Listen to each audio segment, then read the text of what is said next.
Bai, bat bi hiru lau. Bai, ¿se oye? Aitor. Tienes que esperar un poco. Hola.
Bai, hori entzuten azu. Apurtxoa eta altutxoa. Bajotxoa.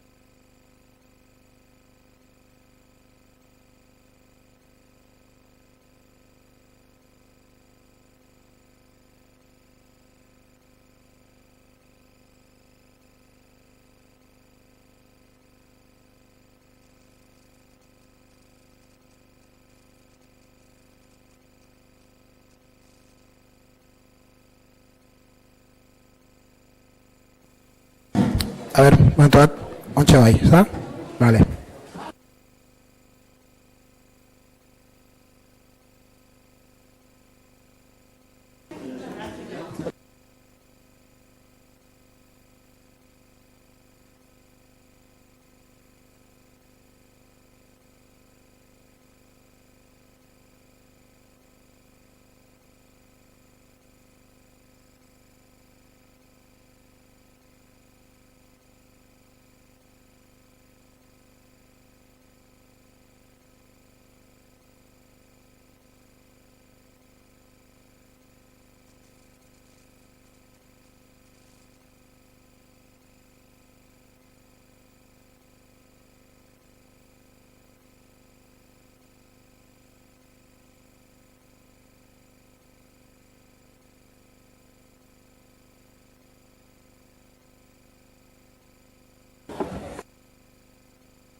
Bai?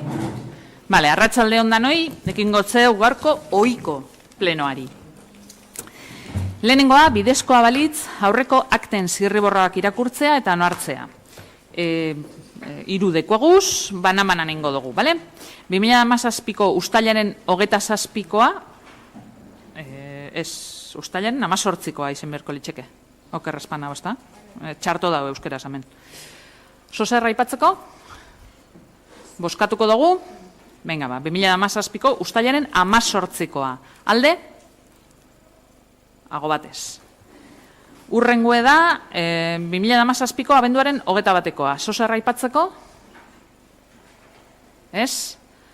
Ba, boskatuko dugu, 2017ko abenduaren 21koa. Alde? Ago batez. Eta azkena, 2018ko urtarrilaren 30ko ohiko plenoa. Zozerra aipatzeko? Ez? Boskatuko dugu beraz, 2018ko urtarrilaren 30koa. Alde? Ago batez. Bigarna, interesdun gaien berri emotea. Idazkari jauna, mesedez?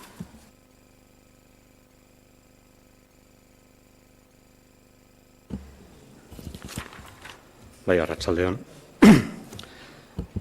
Itxaron, Ramon, ez da entzuten, antza. Bai? Ez da entzuten, bai? Ez, esaten dabe ezetz. Berba ingo dotia entzuten dan, ez? Itxarongo dugu momentutxu baten, konpontzen dugun arazoa.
Bale, konprobazioa ingo dugu, entzuten da?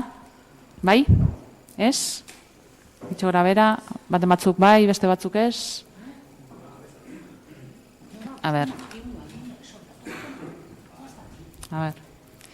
Ia segundotxu bat mesedez.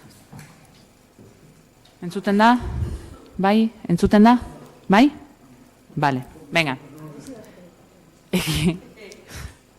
Ekin gotzeu plenoari, bale? Momenturen baten espada ondo entzuten edo dana dalakoa, emon abizua eta saiatuko gara konpontzen edo, bale? Venga, aurrera orduan idazkari jauna, mesedez. Bai, arratsaldeon. 2018ko uztailaren lauan Euskal Herria Bildu udal taldeak idatzi bat artekatu du, erregistratu du, batzorde zein erakunde autonomo batzutan ordezkaritza aldaketa iragarriz. Horrela zinda batzordean Eider Uribe Padillaren Andrearen ordez, Aritz Bravo Zubillaga jauna arituko da. Durango Kirolaken Eider Uribe Padilla Andrearen ordez ere Aritz Bravo Zubillaga jauna. Eta musika eskolan berriz Eider Uribe Padillaren Andrearen ordez Iker Urkiza Kilez jauna arituko da. Bale, eskerrik asko. Horrezaz gain, atzo bosoralien batzordean azalpena emon neban, baina landaben ikuste dut komenigarria izango litzekela gaurbe azalpenen bat edo emotea oso labur, ez gara larrei lusatuko. Baina dakizuenez Durangoko udalak igez kereila aurkeztu eban hemen Durangoko epaitegietan, hain zuzen be bombardaketaren ondoriozko hildakoen eta barren kalte guztiak zelan edo alan aintzat hartzeko. Dakizuenez kereila hasierako unean onartua izan zen eta gero artxibatu egin zen. Gure kasuan baita ez dugu gogoratzen bosoralen batzordean izan zen edo beste batzordenen baten, baina erabakia hartu zen barriz be errekursoa esartzeko entzutegi probintzialean okerrezpanago. Entzutegiak baita be artxibatu eban gure errekurso hori eta tarte horretan zer egiteari bueltak emon deutzoguz eta gure irizpidea edo erabakia izan da azken finean gure abokatuak proposatu egin dabena. Gure abokatuak, hain zuzen beha naiz frankesak, gomendatu egin deusku zuzenean amparo errekursoa, babes errekursoa jartzea auzitegi konstituzionalean, konstituzio auzitegian, eta uste dugu irizpide judiziala gure abokatuak gomendatu deuskunez eta hein handi batean men egiten dutzegunez hasieratik gure helburua sanari, hain zuzen be azken instantziaraino heltzea justizia eskatzeko eta egia eta zer gertatu zen egoitza judizialean jakiteko, azken instantziara goaz. Eta azken instantzia hauxe da, konstituzio auzitegia eta hauxe da errekurtsoa. Edo zelan be, edo maila paraleloan edo beste ekimen batzuk, herritarrek edo elkarteek aurrera eramateko saiakera batzuk egiten ari direz, eta saiaketa horiek babesteko akordioa bebai badaukagu. Beraz, hori da azken finean atzo Bosoralen batzordean komendatu genduna, eta hain zuzen be, Durango, 1957ko martxoaren 31ko batzordeak bere garaian erabaki ebana, eta erabaki horren gauzatzea edo zehaztea hauxe da. Beraz, horren jakitun izan zaitezen, eta plenoko aktan jasota geratu da din.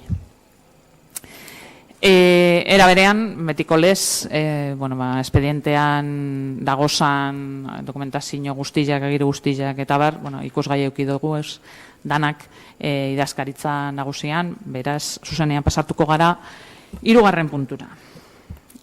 Bidezkoa balitz, Durangoko uriko trafikoa eta aparkalekua arautzeko TAO, ordenantzaren aldaketa behin-behinean onartzea. Hirigintza, obra eta etxebizitza batzordearen irizpena duena, 2018ko uztailaren 11koa. Ez dakit idazkari jauna, zer aipatzeko honen inguruan?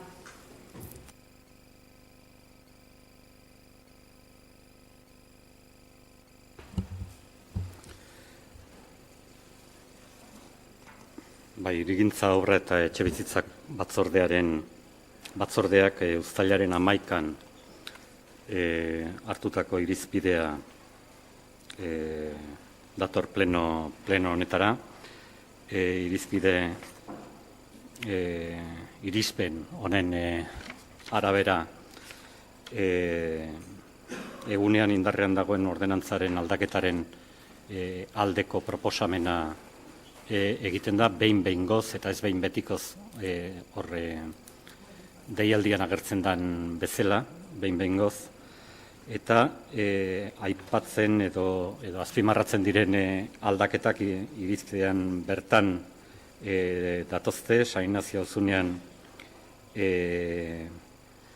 kentzea tau kudeatzeko sistema arautuaren barruan, errotazio handiko sektore bat jartzeak landako ambulategian, arratsaldeko ordutegia aldatzea, 4 zortzitera pasaz, kuadrizikloak jartzea egoiliarren araudian, zehaztu egiten da leasing ibilgailuen egoliar txartela eskuratzeko behar den dokumentazioa, gremioen txartelak handitzea, eta arau hausten zenbatekoak aldatzea.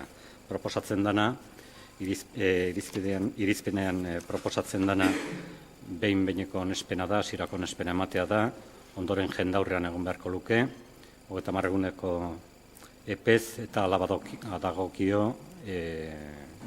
behin-betiko onespena ondoren aztertu beharko litzake.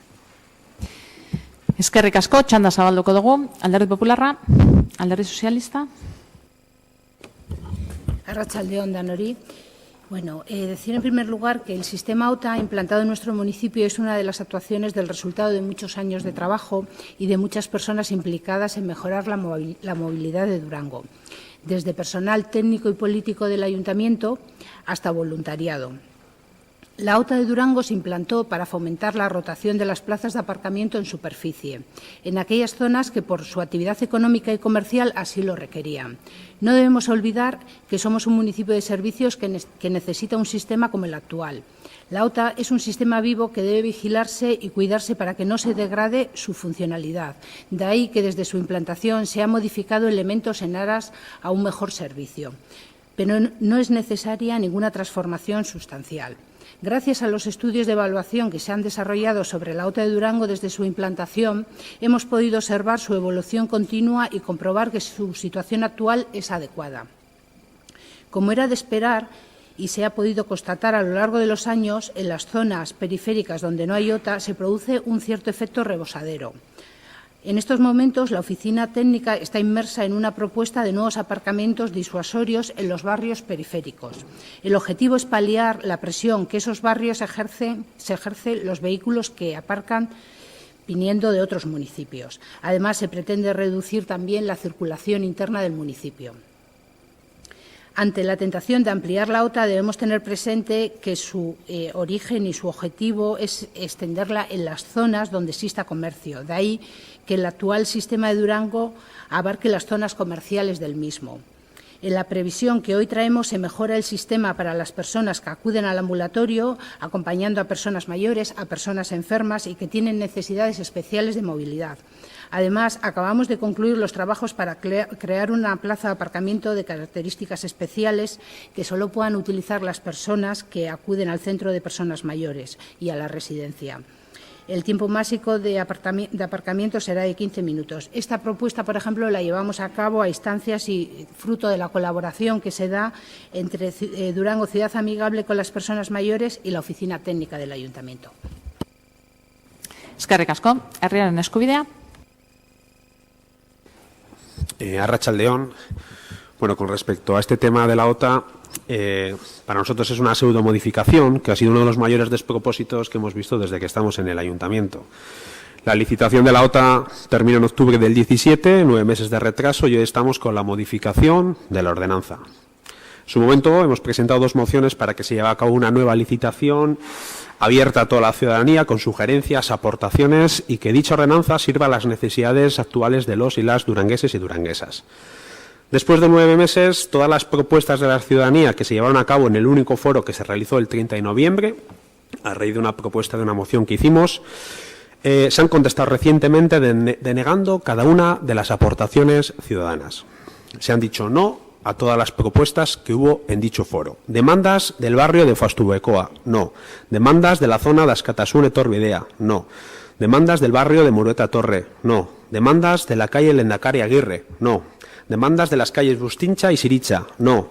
Demandas de la calle Aritz Calea, no. Otra demanda que se llevó a cabo en el foro, que fue de los comerciantes, para pedir una OTA especial para repartidores, ni se ha recogido aquí ni se ha contestado. Y luego, para más sorpresa, para más surrealismo, el lunes 9 de julio se nos pasó o se nos presentó esta modificación de la ordenanza, la que hoy estamos tratando en la Comisión de Desarrollo Sostenible, y ese mismo miércoles se dictaminaba en otra comisión diferente, que era un urbanismo. Sin posibilidad de debate, sin posibilidad de hacer aportaciones e incorporaciones. La respuesta ante tremendo atropello, palabras textuales en dicha comisión, es que el equipo de gobierno así lo quiere. Esta forma de proceder es un atropello, es una cacicada y una forma de hacer política de otros tiempos, en el que no se escucha a nada ni a nadie. Es hacer las cosas por imposición y por rodillo. Ese es su modelo. Eskerrik asko. Eskerrik asko zuri. EH Bildu. Bai, arratsaldeon guztioi. Bueno, eta bain esan behar dugu Euskal Herria Bilduren aldetik OTA sistemaren aldekoak garela. Ez OTA erabili behar delako aparkatzeagaitik dirua errekaudatzeko, baizik eta pentsetan dugulako tresna garrantzitsua dela, eta horrela pentsatu izan dugu beti, mugikortasuna herri batean arautzeko edo planeatzerako orduan. Beraz, gure leko gogoeta izango litzateke, honekin batera eztabaidatzen denean OTA sistema uste dugu beste gauza batzuk mugikortasunarekin zerikusi zuzena duten beste gauza batzuk eztabaidatu behar direla eta ez direla eztabaidu kasu honetan.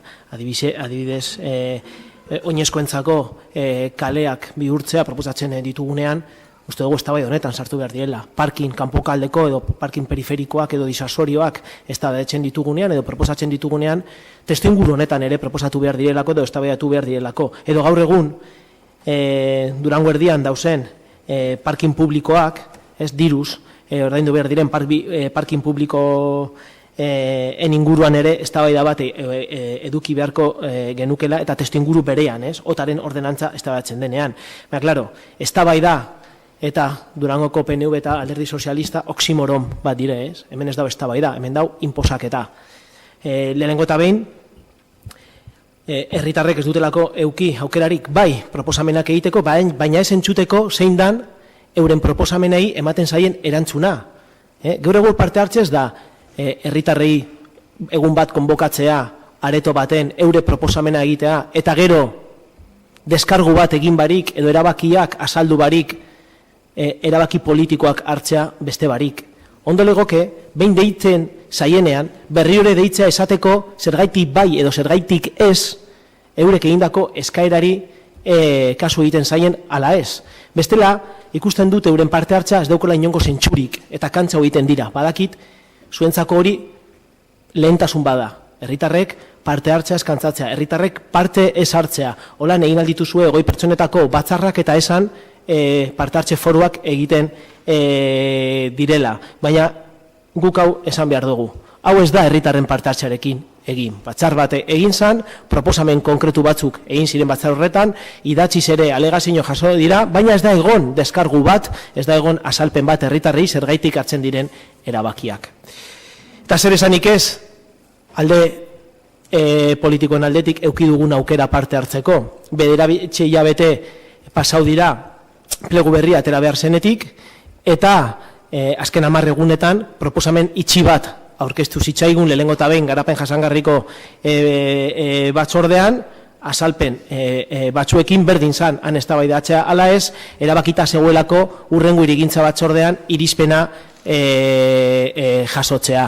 Beraz hori izan da, guretzako oso garrantzitsua da, eragin zuzena duelako herritarren egunerokotasunean, ordenantza hau eztabaidatzerako orduan bai herritarrek eta bai guk eduki ditugun aukerak. Hori forman aldetik, eta uste dugu genuen lehenengo goeta izan behar zela. Baina bai edukinen aldetik uste dugu guztizan kamotz geratzen den eta sekulako aukera galtzen dela gauzak ondo egiteko. Eta posible zan gai honetan adostasuna bilatzie. Gogoratu behar dut, gutxienez EH Bildun gauzen alderdi batzuk bere garaian otaren ordenantzaren alde bozkatu genula, eta egin diren moldaketa batzuen alde bozkatu genula. Lehen esan dudan bezala ze, guk bai pentsetan dugu mugikortasuna arautzerak orduan gai garrantzitsu bat dela otarena. Baina kasu honetan, ezaigu ez da iritzia galdetu. Uste dugu, gauza batzuk akatz bat direla. Lehenengo eta behin, San Ignaziorekin egiten dena. San Ignazio auzunean bertan dagoen kale bat, Pizinatik barruko rotondara arte doan kale horretan ota kentzea. Bertoko herritarrek bere garaian esan ziguten hor diskriminazio bat zegoela. Erabakizelako ota jartzea kale horretan, baina soilik portal konkretu batzuei, ez dakigu ze irizpidepean, erabakitzen zen eurei ustea Egoliarren residenteren txartela ateratzea. Eurek esaten zuten hori diskriminazio bat zela. Lehenengo eta bigarren mailako herritarrek sortzen ari ginela, herritarrak sortzen ari ginela, soilik portalaren arabera. Zein dan udal gobernuak, Eusko Alderdi Jeltzalea eta PSek egiten duten proposamena, kentzea ota. Beraz, gune horretan, inguruan, Lehendakari Agirren adibidez, pairatzen ari diren presioa kale horretara ere pasatzea. Ontseia da, ez da portal batzuen, Zainasoko portal batzuek ateral izango dutela Egoliarren txartela, ez. Orain, inork ezingo dau atera. Eta denak bihurtuko direla bigarren mailako Durangarrak. Eta paraituko dute, momentu honetan, adibidez, Lehendakari Agirren pairatzen ari diren presio hori. Ze hori da, otaren gako bat, eta uste dugu, aprobetsatu beharko genula geurko hau, eta ez dugula aprobetsatu gogoeta orokor bat egitea. Zer gertatzen ari da otarekin? Durango zerbitzu herri bat da. Durangora egunean zehar jente asko dator. Tramiteak egitera, lan egitera, eta abar. Eta enbat jente kotxea erabiltzen dago. Ondo ota ezartzea. Baina horretaz gain, konturatu behar gara, gune batzuetan sekulako presioa pasatzen ari garela. Eta gure proposamena oso erreza da, zergaitik ez ota ez zabaltzea herri guztieri.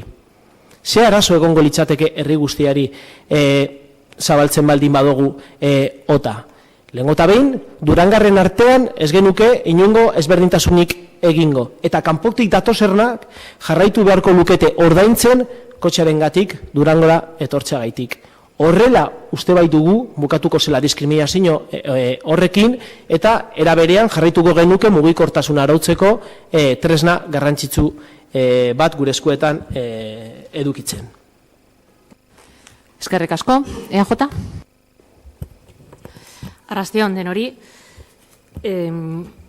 azaroan egin zen forua, bai, gaur dakarkigu zen aldaketak uste dugu onuragarriak direla, bai otarentzat eta bai uriarentzat, denok dakigu dagoeneko zein izan zen otaren helburua martxan jarri genuenean garai hartan, eta uste dugu helburu hori ondo bete izan duela orain arte, eta hori da espero duguna, aurrerantzean ere ondo beteko duela, bestela ez luke zentzunik izango ota bat izateak gure urian.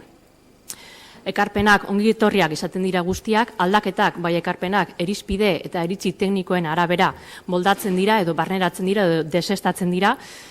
Eskerrak emon baita be uri atseginaren inguruan nagusiei lan egiten dutenean eta eman dizkiguten aholku eta ekarpenei, guk baiezko boska emango diogu aldaketa hauei uste dugulako Durangorentzat onuragarria dela, naiz eta batzuentzat gustokoa ez izan. Eskerrik asko.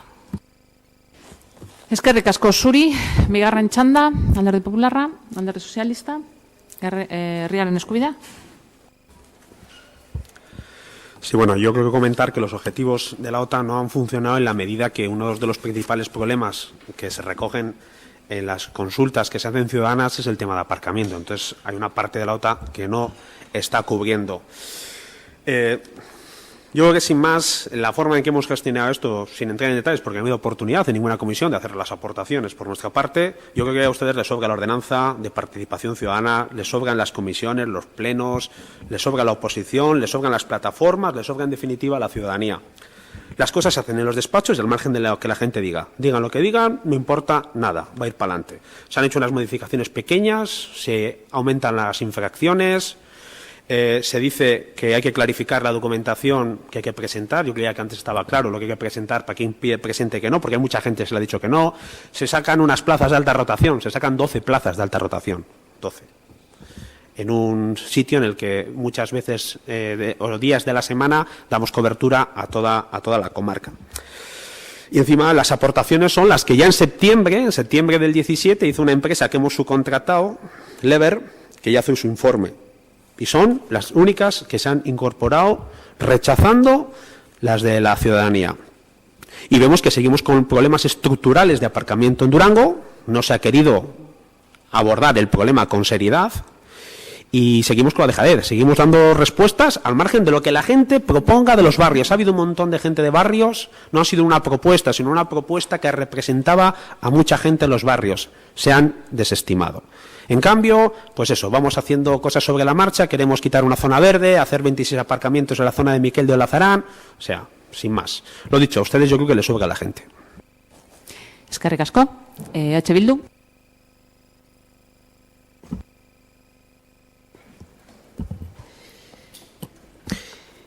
Guk ez dakigu otaren bere garaian ota esartzaren helburuak bete diren ala ez, ondo edo txarto bete diren ala ez. Pentsetan dugun bere garaian baliagarria izan zela, gauza batzuetarako baliagarri izan da, baina gauza bat oso argi dekogu.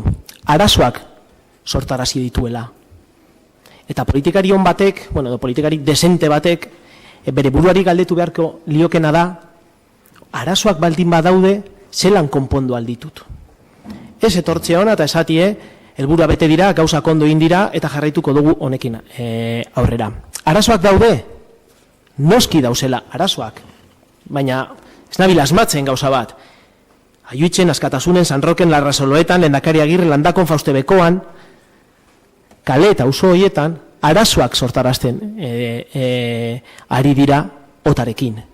Hor ez dagoelako ota, eta zerbitzu herri honetara egunean zehar datorren jentea, lehenengo eta bien bilatzen dauelako otabako lekuak, eta presio guztia ara doalako. Zergaitik ez dozue esfortzu bat egin, ordenantza aldaketa honetan, hori zelan konpondu aldan berpentsatzeko. Hori da guretzako tristena. Ez da, gauza batzu proposatu dire, proposamen teknikoak dira, ondo egon aldira, eta hemen proposatzen diren gai batzuekin alde gaude, adibidez, ordutegien aldaketan edo komertziantzen jarduerentzako txartel gehiago lortzearena. Alde egon gaitezke, baina arazo nagusinak ez ziren horrek. Arazo nagusinak inkestetan, zuek guztion diruarekin egiten dituzuen inkestetan, behin eta berriz agertzen den arazoaren arrazoi bat hau da. OTA sistema ezarrita dekogulako Durangon eta leku batzuetan sekulako arazoak sortarazten ari garelako. Guk proposamen bat geneukan, prest geunden eztabaidatzeko, inork ez digu, ez aukerarik eman eztabaidatzeko, ez inongo argudiarik eman kontran. Zergaitik ez zabaldu OTA Durango osorako. Eta azkenik eta bukatzeko, mugikortasun tresna bat izanik, beste eztabaida batzuk egin behar dira testuinguru honetan, eta ez dira egin. Zergaitik azizarie bulego teknikoan, bunker honen despatxuetan, tekniko batzuei, zuentzako soilik lan egitea eskatzea, eta parkin periferikoen inguruan, parki disasorioen inguruen lanketa bat euri eskatzen. Zergaitik ez dugu egite mugikortasunen inguruen eztabaida eta zeintzuk izan aldiren aproposamenak denon artean eztabaidatu. Ari zarielako zuen kanpaina prestetan. Durangoko teknikariak erabiltzen zuen kanpaina prestetako eta aterako sarie kanpainan zuen proposamenekin. Espero dezagun guztiak ez izatean Aimartxanoak Mikel Diolazaranen proposatu zuen parkin bezalakuek. Eskerrik asko. EAJ? Bai, labur, 2 minututan. Aurre esan bezala, guk aldeko boska emango diogu, esan bezala aldaketak OTA hobeago bat izateko zuzenduta daude, nik ez dut esan, OTAren helburua ondo edo txarto bete denik, nik esan dudana da, uste dugula bete egin dela, eta garai hartan zeundetenok eta geundetenok uste dugu galan pentsatu behar dugula egia delako, besterik ez. Ondo dago bestei esatea politikari desenteak izan birdirela eta arazoei konponbideak jarri behar zaizkiela, beraz, orduen neure burua politikari desentetzat hartzen dut, zeren OTAk izan ditzaken arazo batzuei konponketa jartzeko aldaketa hauek proposatzen ditugu. Nik ez dut esaten arazo guztiak konpontzen direnik, baina helburua hori da, OTA hobetzea eta arazoak konpontzen joatea. Beraz, politikari desente batek egingo lukeena zeure hitzetan alan egin dugu, eta politikari desente batek egingo ez lukeena inoiz da arazo bat konpontzeko aldarrikapen demagogikoak egin jakin gabe egin daitezkeen edo ez. Eskerrik asko. Eskerrik asko zuri, bukatu da eztabaida eta bozkatuko dugu. 3. Bidezkoa balitz, Durangoko uriko trafikoa eta aparkalekoa arautzeko TAO ordenantzaren aldaketa behinean onartzea. Hirigintza obra eta etxebizitza batzordearen irizpena duena, 2018ko uztailaren 11koa. Alde? Lehentxo hau esan eskero, igual... Irizpena txarto dau, hori nuen esan. Ja, atzo bosoralien batzordien, komentagen duen, bai, ez da? Herriaren eskubideak aipatutako... Ez guri bebai txarto dau. Ja, zeuen ordezkariak ezeban, zerrozan horrati dinot. Ja, baina, konpondu albaldin badugu eta irizpena ondo joan albaldin bada, hobeto. Ja, baina, esan nahi dotena da, atzo, honen, dinot, zuka aipatzen duzun moduan, atzo, herriaren eskubidekoak horretara adirazieban, euren bosketa ezeuela ondo jasota, eta galdetu nebanien ia besteren batek euken sozer horren inguruen, inok ezeban, ezer gehiago esan, baina alandabe, uste dut, jasotzeko modukoa dela, eta horretara orduan, irizpena dator, 3 aldeko botoakaz eta 3 kontrakoak. Ez? Ondo nabil, ez? EH Bildu eta herriaren eskubidekoak. Kontra izan, baina gure irizperan dator azten idu ginela. Horregatik dinot, atzo galdetu nebala, herriaren eskubideak bere adierazpen hori egin eban, esan ez bere botoaren zentzua beste bat zala, hain zuzen be, eta gainerakorik inok esan ez arrezan. Horregatik dinot, eurei aldatu dotzegun moduan, horretara izan zalako, zeuen kasuan be gauza bera.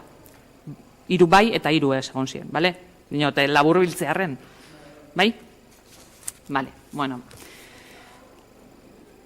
Beraz, ez dut irakurriko barriro 3. puntua. 3. puntuaren alde, EAJ, Alderdi Sozialista eta Alderdi Popularra, kontra, herriaren eskubidea eta EH Bildu. 4. Bidezkoa balitz UE 17 kabildu osteren hiri antolakuntzaren plan berezia behin betiko onartzea. Hirigintza obra eta etxebizitza batzordearen irizpena duena, 2018ko ustailaren 11koa. Eskatuko dotzet hirigintzako aholkulari juridikoari mesedez urreratzeko laburpen txiki bat egiteko eta galderarik edo arazorik edo zalantzarik egon eskero bera da aditua puntu honetan. Aurrera, mesedez.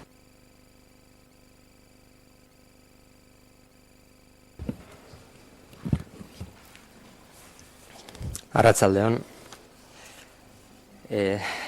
Se presenta para su aprobación definitiva el Plan Especial de Ordenación Urbana de la UE17, Cabildu Oste. Se trata de una unidad de ejecución prevista en la ordenación estructural y es objeto de ordenación pormenorizada, ordenando la edificabilidad urbanística prevista en la ordenación estructural, de tal forma que se establecen una serie de parcelas privadas de resultado de uso residencial con distinta tipología de vivienda y se establecen una serie de dotaciones públicas, sistemas generales y zonas verdes y viales que cumplen sobradamente los límites legales fijados en la legislación urbanística. El plan especial fue aprobado inicialmente mediante resolución de 26 de diciembre de 2007. Se puso a exposición pública y se notificó a las administraciones sectoriales con competencias.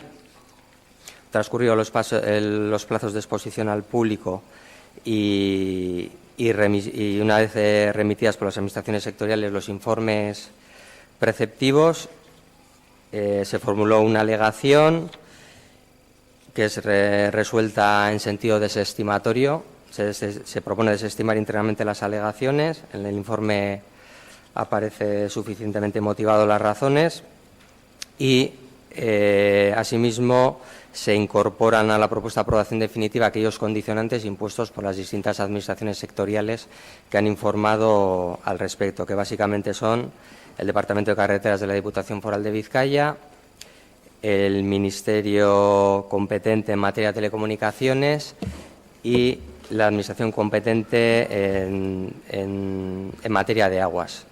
A este respecto han informado tanto al Consorcio de Aguas en cuanto a las necesidades de abastecimiento y de gestión de las aguas residuales que se van a generar con la futura implantación de los usos previstos. La Agencia Vasca del Agua también ha informado sobre la protección de los cursos de agua existentes y la Confederación Hidrográfica también ha informado favorablemente. La condición básica que se ha exigido desde este punto de vista es el mantenimiento de los dos cursos de agua existentes a cielo abierto, porque inicialmente se preveía que uno de ellos fuera entubado. Eso se ha corregido en el documento definitivo y se entiende que se dan por cumplidas esas condiciones impuestas por la Administración sectorial. Eskerrik asko, txanda zabalduko dugu. Alderdi Popularra.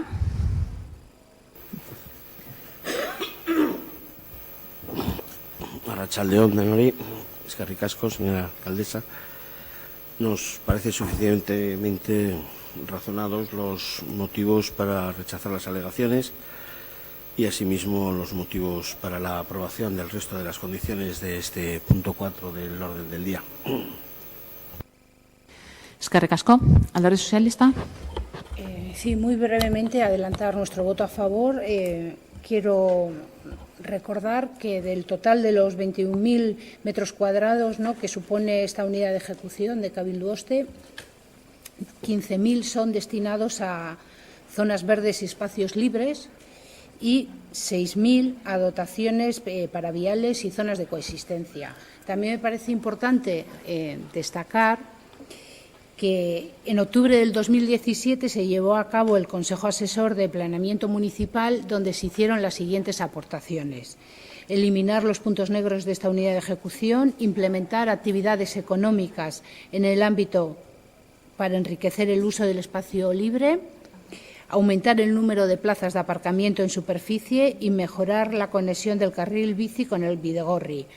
Decía que me parecía importante mencionar esta porque todas estas aportaciones han sido aceptadas y recogidas. Eso es todo. Eskerrik asko. Eskerrik asko zuri. Herriaren eskubidea. Bueno, nosotros en este sentido estamos camino del final de la legislatura y estamos llevando a cabo un procedimiento de renovación o un nuevo plan general de ordenación urbana. Y en estos tiempos se está dando la casualidad que la mayoría de las unidades de ejecución que estaban dormidas o aletargadas han salido todas a pedir permiso para empezar dichas ejecuciones. En primer lugar, nos cuesta entender que en el marco de un nuevo diseño de Plan General de Ordenación Urbana se esté llevando a cabo una ejecución rápida y en el último minuto de un modelo caducado del 2005, donde estamos diseñando ahora supuestamente el Durango del 2030. Este, por supuesto, no es nuestro modelo. Durango apenas tiene espacio. No es nuestro modelo viviendas de baja densidad o chalés, pero tampoco es nuestro modelo torres de 18 o 19 plantas. Creemos en un desarrollo sostenible, en un aprovechamiento del suelo coherente con la realidad que tenemos de terreno urbano o urbanizable y coherente con la demanda de la ciudadanía. Eskerrik asko. Eskerrik asko zuri. EH Bildu? Bai, arratsaldeon berriro ere. Bueno, egotain uste dut garrantzitsua dela gogoraztea jendeari onartzen ari garela, momentu honetan, 2018 urtean, 2005 urtean onartutako arau subsidiarioen batzuen ondorio bat. Alegia, beste testu inguru ekonomiko eta sozialean egindako etxe bizitza, plangintza bat onartzen ari garela 13 urte beranduago. Eta norbaite galdetu aldio bere buruari. Zelan ari gare ondino orain dela 13 urteko, ez garapen urbanistikoak egiten.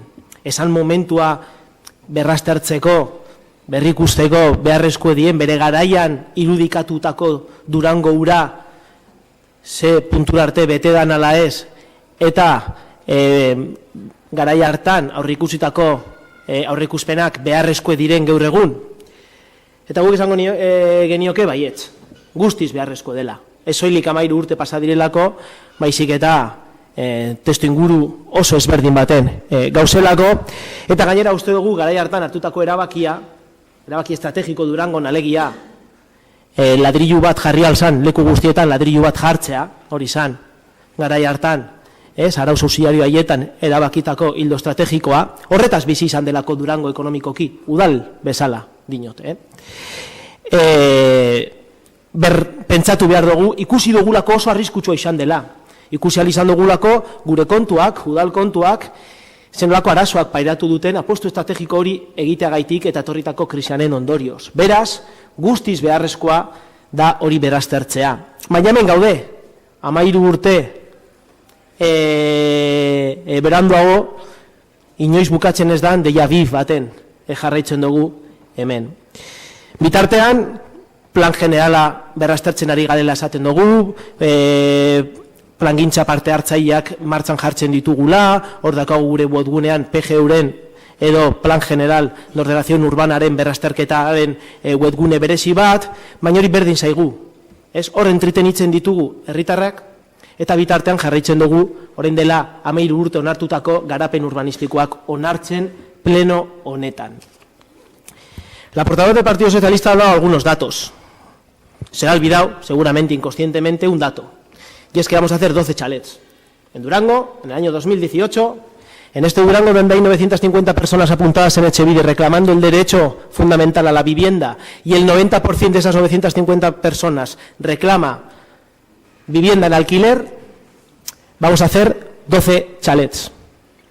Este gobierno, el gobierno de Aichibe Virígoras como alcaldesa y Pilar Ríos como teniente de alcalde, va a hacer los mismos chalets que viviendas en alquiler ha hecho en esta legislatura.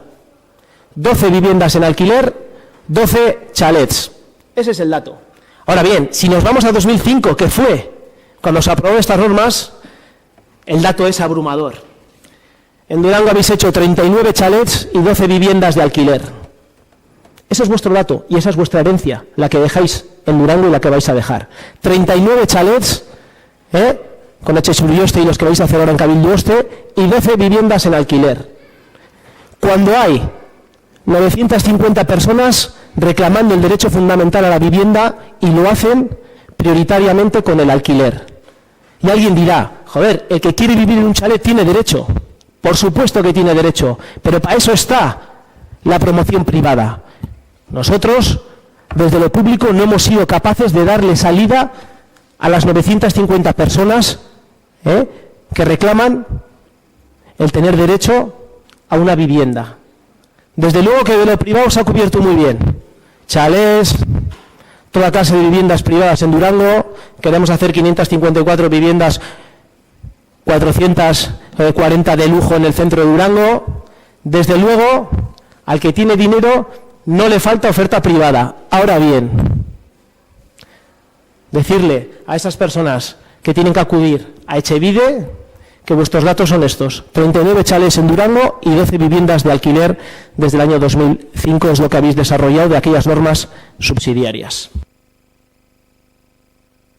Eskerrik asko. EJ? Bigarren txanda, Alderdi Popularra, es Alderdi Sozialista. Sí, muy brevemente contestarle al representante de H. Bildu que vamos a dar todos los datos, ¿no? Son un total de 146 viviendas, de las cuales libres son 98, vivienda protegida son 36 y unifamiliares 12. Eskerrik asko, herrian eskubidea. EH Bildu? Bai? EH Bildu? Ba, aurrera. Lasai, prisa deko zuala. Birriten esan dotzut, ia adiza gauzen. Ez da problemarik, apuntetan nago gauzak. Bueno, lego eta bien esatea, betzaten hauen datuen asunto nalgo argi zeuela eta inorkezuela aterako. Esaten dit, 12 txale direla, baina kontutan hartu behar du datu guztizek eta 156 etxe bizitza egingo direla, eta horietatik 36 babes ofizialekoak. Bueno, hemen denporatxo bat daramagunok, bertan, ni bezala, bera ni baino apur bat gehiago legealdi bat konkretuki, oso ondo daki, plangintza hori zela txaletak egiteko. Oso ondo dako du guztiok. Dentsiade bajuko etxe bizitzak egiteko. Asuntua da, 2006 urtean, Euskal Autonomia Erkidegoan onartu zela lurzorutegi gintza legea, eta derrigorrez, horregaitik 2007an onartu zen, baina aldaketak egin behar dira eta gauz ontxe onartzen, derrigorrez etxe bizitza gehiago, dentsiade bajuko garapenak saiesteko sartu behar izan direla. Baina ez dozu errenuntzio txaletak egitari, nahi dozu txaletak egitea nahi zuten familiak bertan, euren txaleta edukitzea bermatzea. Hori egiten dozue. Egiten dozuen gero, garapen berdinan, partzela berdinan, etxe bizitzak jarri. Gehiena jabetzan, eta gustauko litzaidake, ikusita zein dan zuen trebesia, alokairuzko etxe bizitzak egiteko, 12 egin dozuez, legealdi honetan, dauzen babes ofizialeko etxe bizitzatik zenbat aterako diren alokairuan promozio horretan. Norbaitek apustu bat egingo baluke 0 irtengo direla, ni bere alde egingo nuke zalantza barik. Eskerrik asko, EJ? Zuzenean bozkatuko dugu. Laugarrena. Bai? Bozkatuko dugu? Bai. Laugarren orduan, bidezkoa balitz UE 17 Kabildu Osteren hiri antolakuntzaren plan berezia behin betiko onartzea.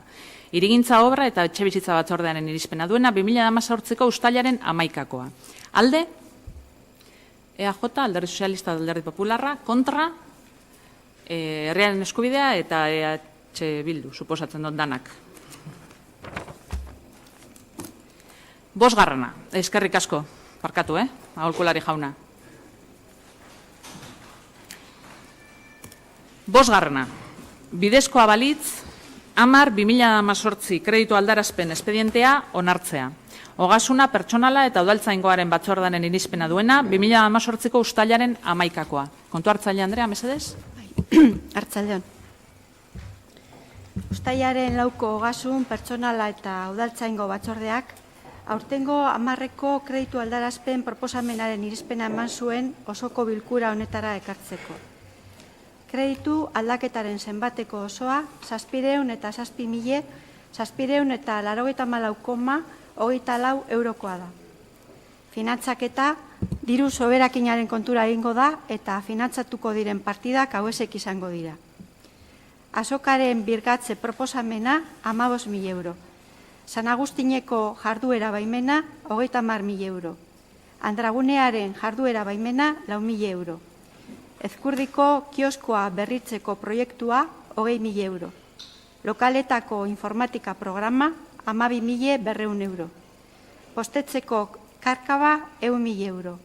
Larrinagatxurako bidea konpontzea 40.000 euro.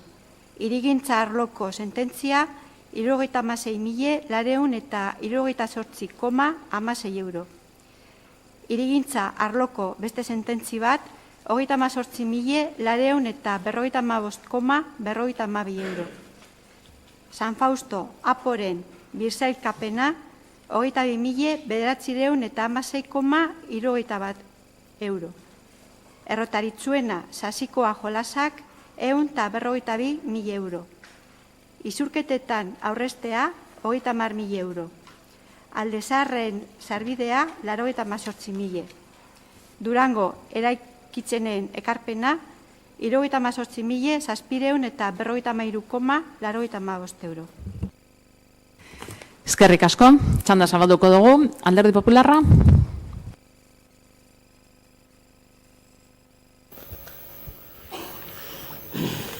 Sí, bueno, tenemos la opinión favorable de todos estos importes destinados a las partidas correspondientes, aunque sí que nos gustaría conocer un poco el motivo de por qué, con respecto al resto de enmiendas que se negociaron en el Pleno, en el que se aprobó los presupuestos del 2018, de las 6 enmiendas de las 10 enmiendas que presentó el Partido Popular, 2 de ellas están recogidas aquí, que son las de las 100.000 euros de la cárcava de correos y los 98.000 de las cámaras para instalación de control de acceso de los vehículos al casco urbano. Y sin embargo, pues las otras todavía, recuerdo las palabras de nuestro compañero Jon Andoni del Amo, donde decía que todas nuestras enmiendas eran de 1.000 euros, porque efectivamente, bueno, pues como ya se comentó en su momento, tenía su motivo de hacerlo de esta manera, pero evidentemente cada una de ellas tenía su importe, que 2 de ellas quedan solventados de esta manera, pero siguen quedando otras. Por el resto, nuestra opinión es favorable y vamos a votar a favor, pero sí entendemos que debería haber habido más partidas que se incorporaran en este montante. Eskerrik asko, Alderdi Sozialista. Eskerrik asko. Bueno, decir que todo lo que se trae son necesidades y en la mayoría de los casos son necesidades urgentes. Por eso se plantean con una modificación de crédito y a base de, a cuenta de remanente. En muchos casos son imprevistos y me vais a permitir que entre en el caso de Durango Eraikitzen porque me afecta directamente. Y en el caso de Durango Eraikitzen, en la sociedad necesitamos un incremento de 78.753 euros por 3 motivos, que se resumen en, por un lado, baja del personal administrativo, que está siendo larga en el tiempo. Por otro lado, somos beneficiarios de un proyecto europeo de eficiencia energética y de accesibilidad. Este proyecto europeo corre con un 90% del gasto, pero el 10% lo tiene que poner el ayuntamiento y esto ha sido un imprevisto en el sentido de que el proyecto se nos ha asignado posteriormente. Y por último, tenemos que acondicionar la segunda fase de las viviendas de alquiler para jóvenes. Acondicionar me refiero a acondicionar, poner mobiliario de cocina, baños, etc. Y todo tiene un coste. Por esos motivos necesitamos ese incremento. Eso es todo. Eskerrik asko, Herriaren Eskubidea. Arratsaldeon. Bueno, nos traen hoy otra gran modificación de crédito y ya van 11 este año, que en los 6 meses que llevamos suman ya casi 3 millones de euros. Estamos hablando de casi el 10% del presupuesto de todo el año. y creemos que es otro síntoma más de lo mal que se hacen y que se gestionan estos presupuestos que aprueban. Lo que nos traen hoy entendemos que es un cajón desastre de propuestas diferentes de varios ámbitos y que las agrupan todas en una sola modificación de crédito. Como ya dijimos en la Comisión de Hacienda donde se dictaminó, muchas de ellas no hemos recibido información alguna ni ninguna explicación en ninguna de las comisiones que le pudiera corresponder. Y, de hecho, en el expediente ni siquiera están recogidos todos los informes de justificación de los proyectos que solicitamos. Sí que nos gustaría destacar de algunas de ellas varias cositas. Vemos que hay dos propuestas para la licencia de actividad de edificios municipales. Como ya hemos dicho en otras ocasiones, la Administración Pública debe dar ejemplo. Y dar ejemplo también incluye tener la licencia de actividad, es parte de esto. Lo que sí que nos parece curioso es que en el propio informe se justifica que para justificar el gasto, reclama que es una necesidad urgente, porque es un edificio público en uso. Y esto pues nos suscita determinadas preguntas y pues nos pone un poco en la alerta porque no sabemos o no entendemos por qué, si es tan urgente, no se había hecho hasta ahora. Y además también tenemos la duda de que si es tan urgente y se hace porque es así, ¿cuántos edificios hay ahora mismo de uso público gestionados por este ayuntamiento que carecen de esta licencia? También vemos que hay casi 115.000 euros que van destinados al pago de una sentencia y sus intereses. De hecho, en torno a 76.000 euros de sentencia por una mala gestión, más otros 38.000 euros en intereses. Otra sentencia más que se une a la larga lista que vamos acumulando y creemos que ya es mucho dinero lo que se gasta este equipo de gobierno en sentencias. Hay 30.000 euros destinados para el ahorro de fugas en tuberías de fibrocemento. Para quien no sepa lo que es el fibrocemento, estamos hablando de amianto. Nos parece que es bastante más grave que las fugas incluso que conservemos a día de hoy 10 kilómetros de tuberías de amianto del agua que nos sirven en los grifos, de la cual bebemos todos los días. Entonces, pues nos parece cuando menos curioso y escaso que solo se arregle por roturas y no por la peligrosidad que pueda suponer el amianto. Hay una aportación de 78.000 euros, como se ha dicho, para la empresa pública Durango Uraikitzen. Y aquí nos gustaría pararnos un poco porque, pese a que desde la propia empresa ya se preveía que se iba a necesitar esta cantidad, ya dijeron en los presupuestos que se aprobaron para 2018 que necesitarían 203.000 euros, pese a que se sabía perfectamente que no iba a llegar, el presupuesto que se aprobó para esta empresa fue de 153.000 euros. Ahora quieren utilizar el remanente para gasto corriente y tapar sus chapuzas y su falta de gestión. Y en este punto me gustaría citar unas palabras del pleno del pasado 18 de julio de 2017, cuya acta creo que acabamos de aprobar hoy, y que dicen lo siguiente, la señora interventora.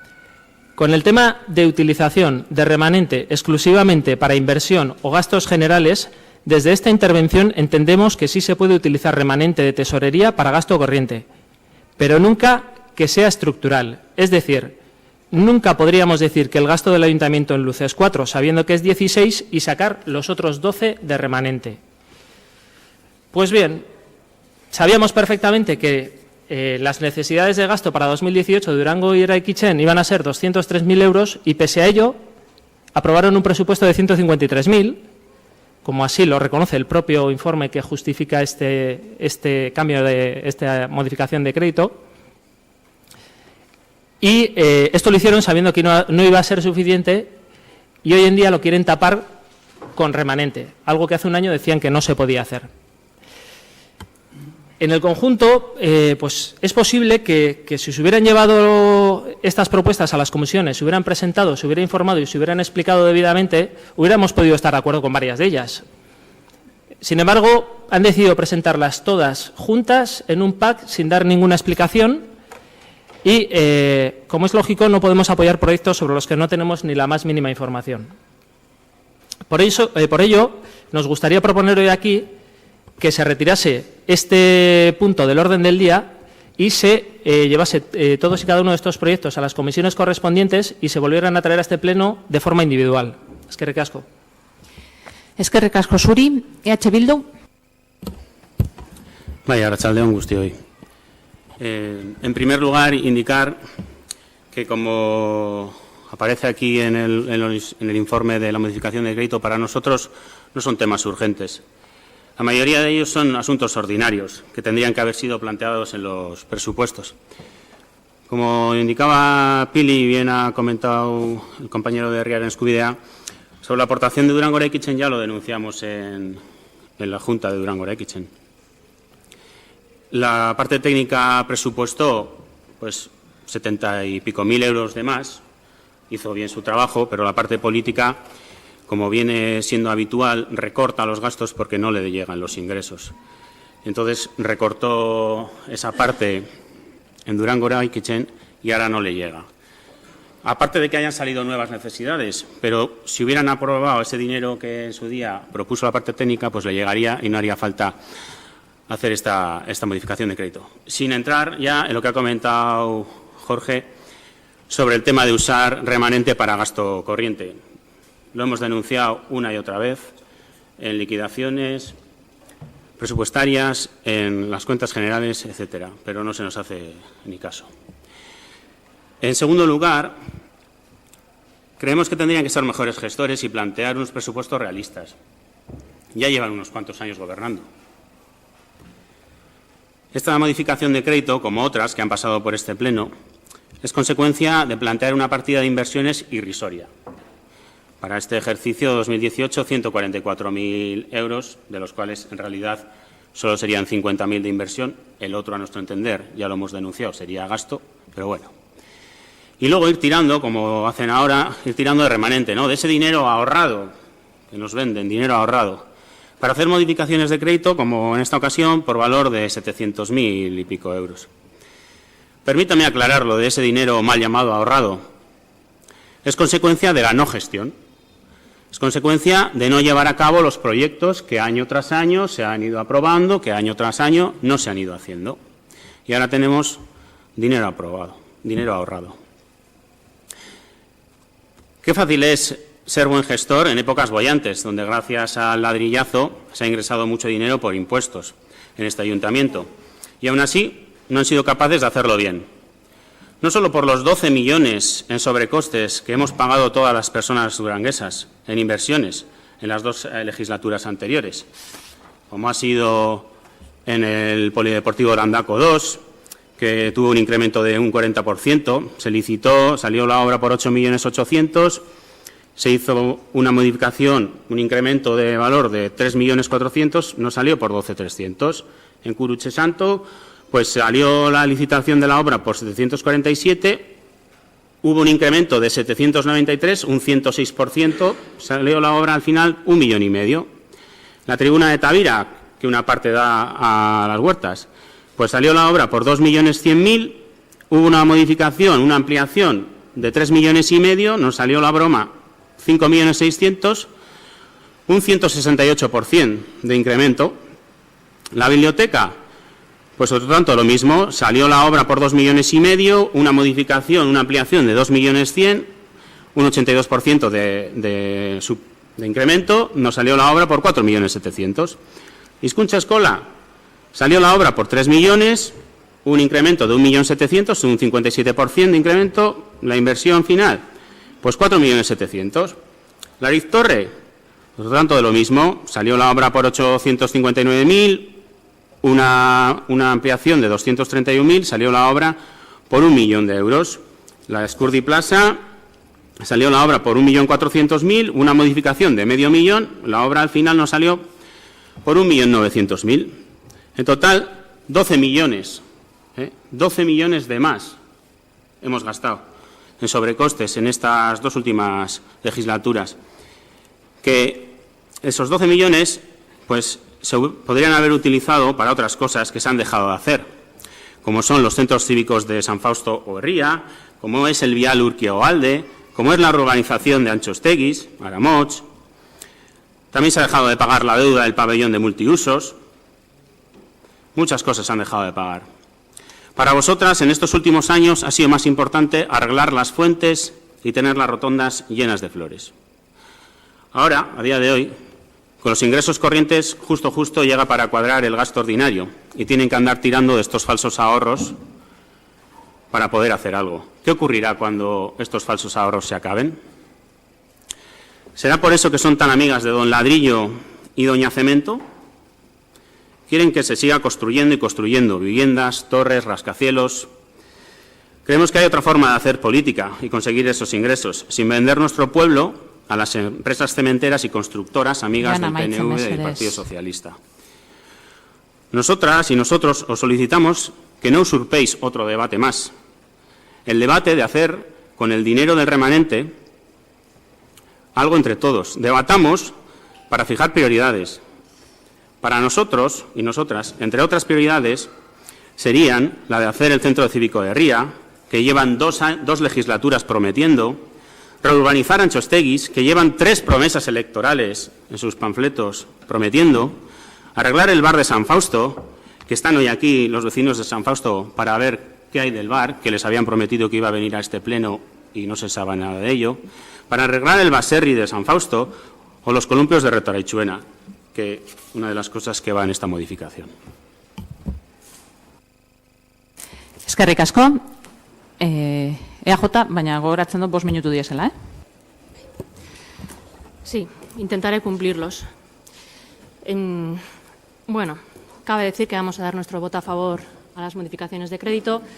Recordar que estas actuaciones y estos proyectos están todos recogidos en el plan de gestión con sus plazos y sus cantidades. Plan de gestión que sí se debatió, que sí se presentó, presentación a la cual no vinieron los representantes de H. Bildu, pero ese ya no es nuestro problema, es el suyo.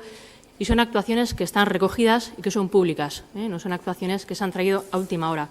Está bien que en puntos anteriores se comente el fenómeno déjà vu, pero parece que H. Bildu está más cercano, tanto con Herriaren Eskubidea, del fenómeno jamais vu, por lo menos en este pleno de hoy, porque parece que se les olvida que allá donde gobiernan hacen semejantes o las modificaciones de crédito que creen oportunas sin justificar o sin criticar pues, la falta de gestión o la falta de previsión que se puede hacer. Y son también temas importantes los que se tratan en la Mancomunidad, nada más y nada menos que el servicio de ayuda a domicilio, cuya aportación ha sido aumentada vía modificación de crédito hace bien poquito, creo que fue en el mes de junio, a sabiendas, ojo al dato, a sabiendas de que aún así no se iba a cubrir todo el año.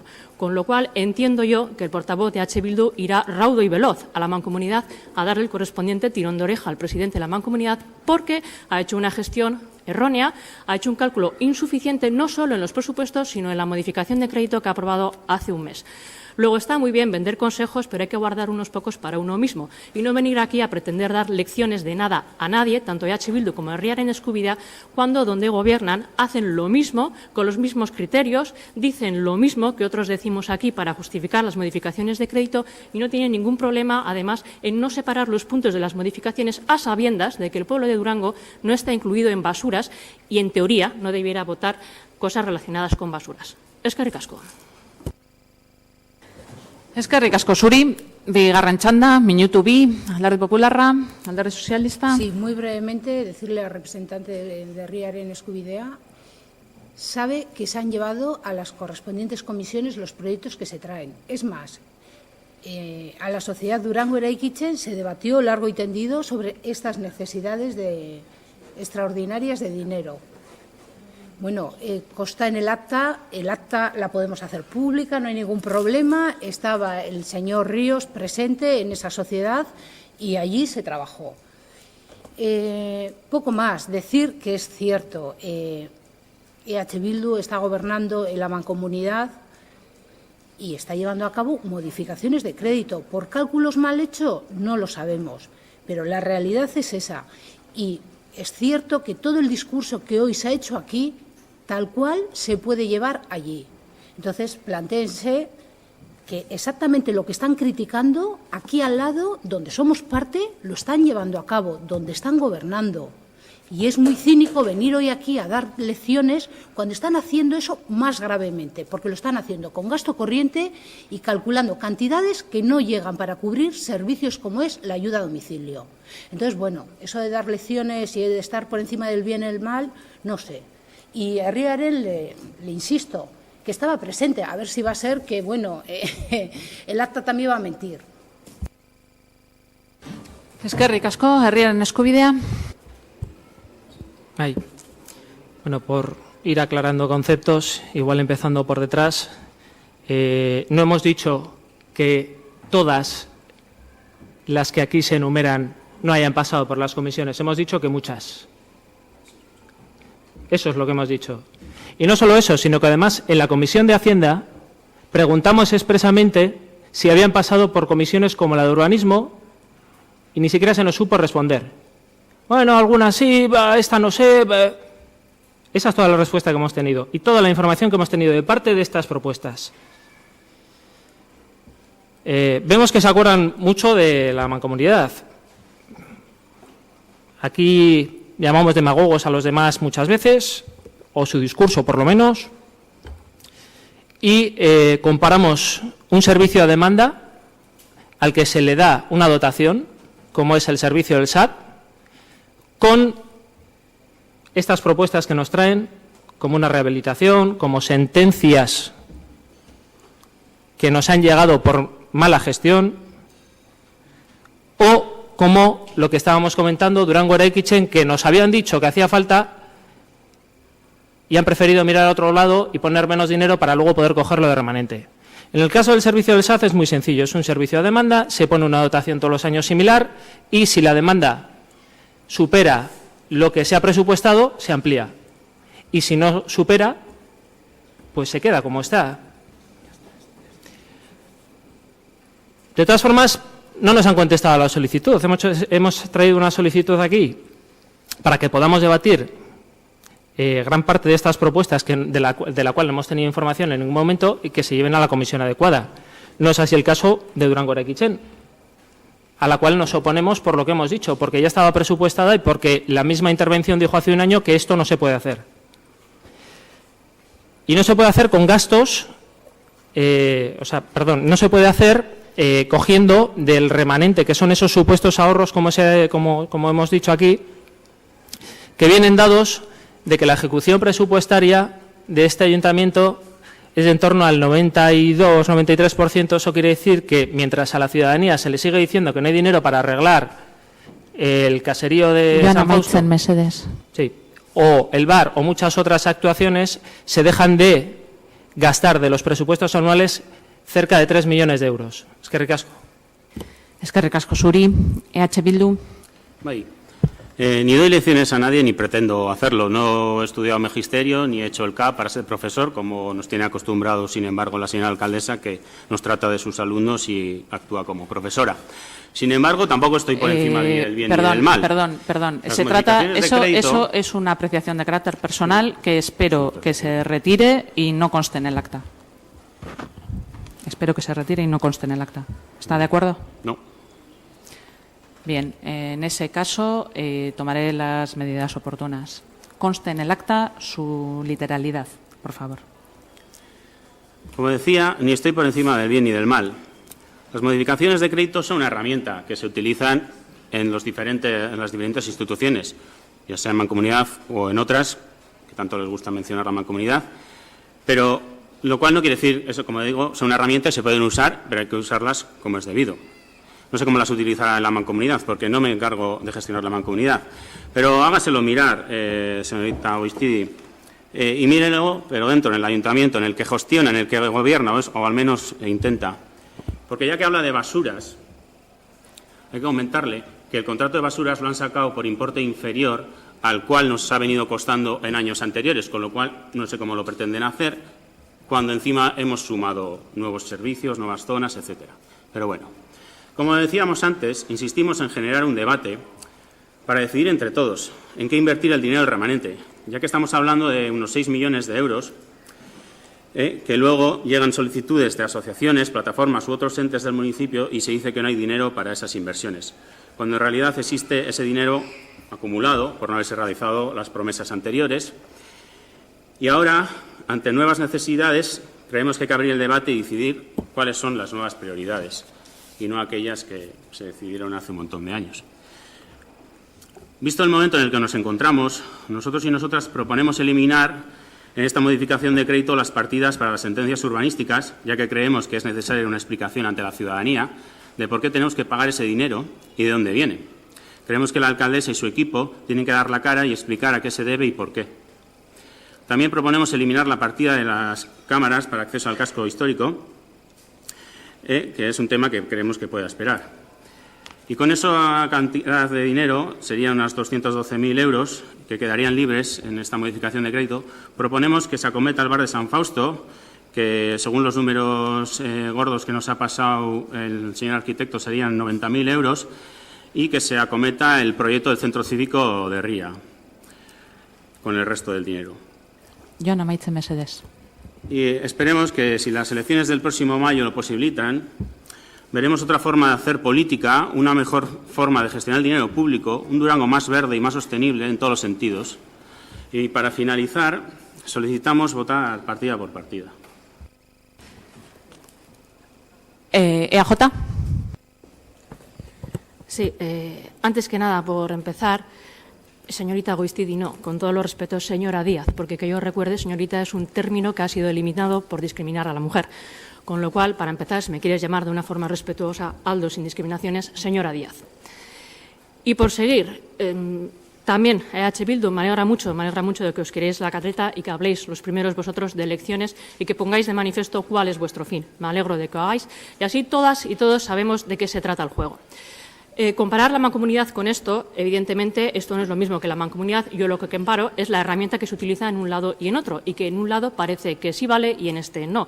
Es una herramienta que nos da la democracia que, si es justa para unos y otros en mancomunidad, siento que el portavoz de EH Bildu no esté informado de lo que su grupo hace como gestor en mancomunidad, pero es una herramienta que también es válida para este ayuntamiento.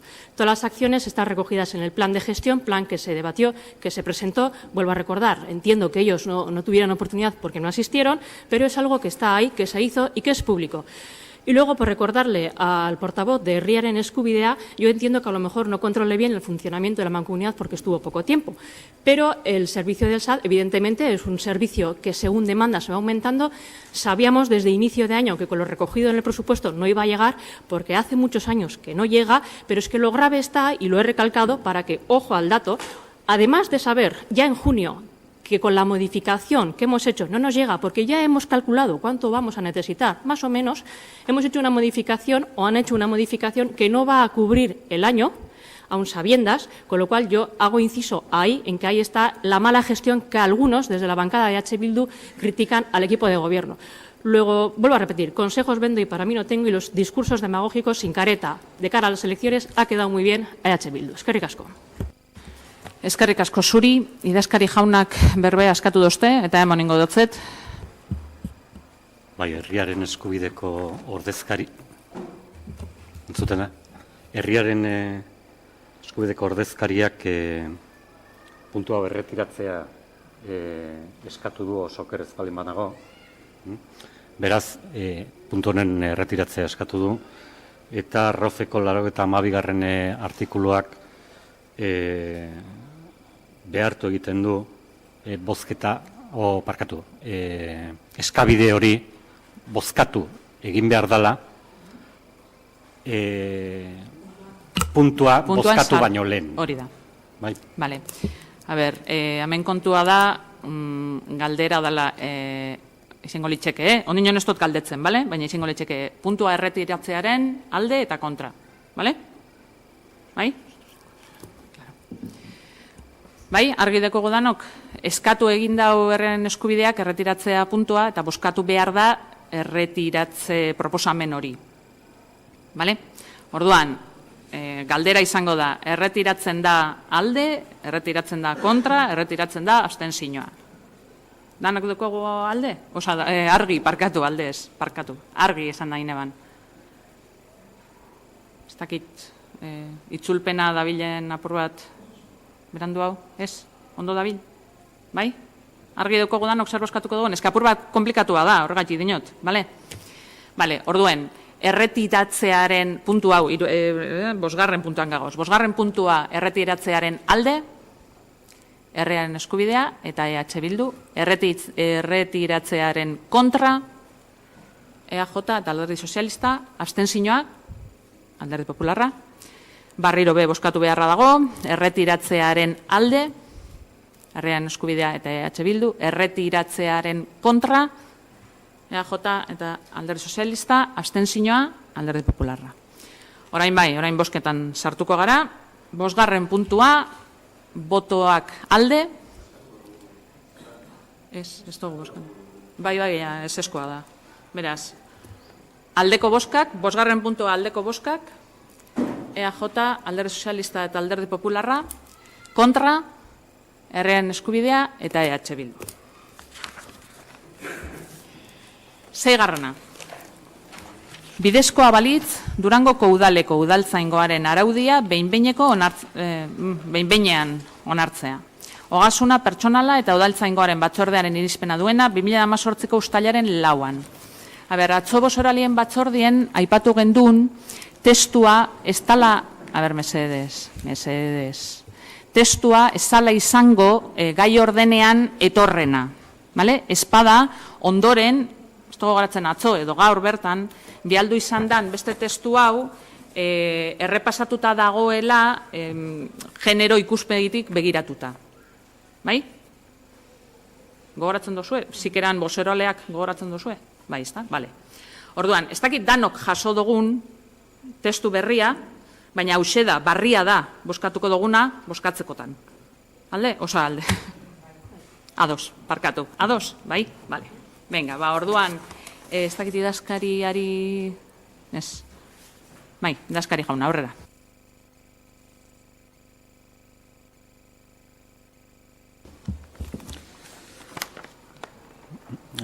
Ogasun personala eta udaltzaingo batzorde informatiboak uztailaren 4 aldeko irizpena eman zion Durangoko udaleko udaltzaingoaren araudia onartzari. Araudi hau 2018ko 58 dekretuaren lehen xedapen iragankorrean aurrikusita dagoena garatzeko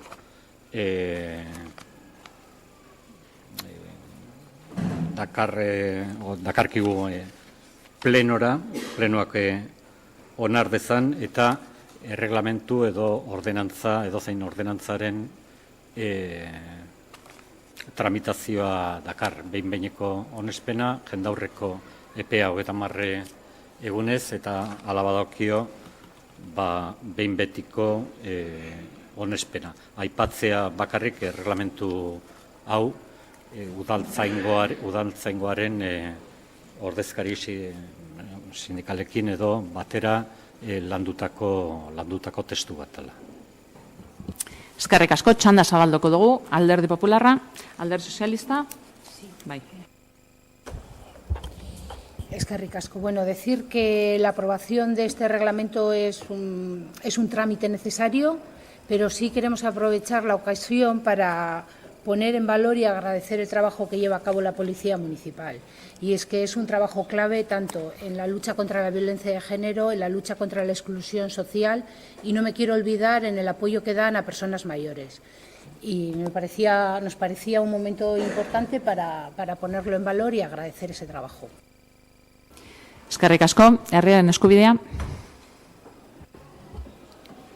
Bueno, como se ha dicho, esta modificación de reglamento viene a recoger o actualizar algo que era necesario para adecuar este reglamento al decreto 58/2015 que regula la organización y funcionamiento de los cuerpos de policía local de Euskadi. Este decreto se aprobó el 5 de mayo de 2015 y daba un plazo de 3 años para modificar este reglamento. Las sumas no nos salen. 2015-2018, pues parece que el 5 de mayo de este mismo año teníamos que tener los deberes hechos y nuevamente vamos tarde y mal. 3 años que han tenido para adaptarlo y, como es habitual, se vuelve a traer tarde y mal, fuera de plazos, como nos ha pasado con la recogida de basuras, como nos ha pasado con la OTA, como nos pasó con los servicios postales, etcétera. Siempre tratamos pues estas cosas, pues por lo visto, siempre tarde, fuera de plazos y demás. Lo que sí que nos resulta curioso de este tema es que pese a que en 3 años no han tenido tiempo para hacer esto, esta misma semana hemos podido ver cómo en 13 días han aprobado mediante decretazo la construcción de 5 torres, una operación urbanística o de urbanización que probablemente sea la más importante de nuestra era, pues parece ser que en 13 días, pese a que tenían 3 meses para hacerlo, han podido conseguir sacarlo adelante. Entonces, pues son cosas que nos parecen relativamente curiosas, como cuando se quiere, la administración va con mucha celeridad, mientras con otras cosas pues siempre estamos llegando tarde y mal. Como he dicho, en este caso disponían de 3 años, no les ha dado tiempo a revisar y aprobar y lo han hecho cuando el plazo ha expirado. No estamos en contra de la actualización porque es necesaria, pero creemos que para variar estamos tarde. Eskerrik asko. Eskerrik asko. Zuri, EH Bildu? Parkatu. Pentsatzen eman baietz, parkatu. EAJ. Vale, beharrezko ikusten dozue bigarren buelta? Ez dakit. Matematik beharrezko ikusten badau, emongo dut berbie, Ez? Venga, boskatuko dugu orduan. 6. Bidezkoa balitz Durangoko udaleko udaltzaingoaren araudia behin-behinean onartzea. Ogasuna pertsonala eta udaltzaingoaren batzordearen irizpena duena 2018ko uztailaren 4. Alde? Ago batez, oker espanau. 7. Bidezkoa balitz 2018ko tronperri dantza taldearen irizpenaren onarpena. Tronperri dantza taldearen hitzarmenaren onarpena izango da, ez? Hitzarmena da onartzen dana. Euskara Kultura eta Hezkuntza Batzordearen irizpena duena orain bai, 2018ko ekainaren 14.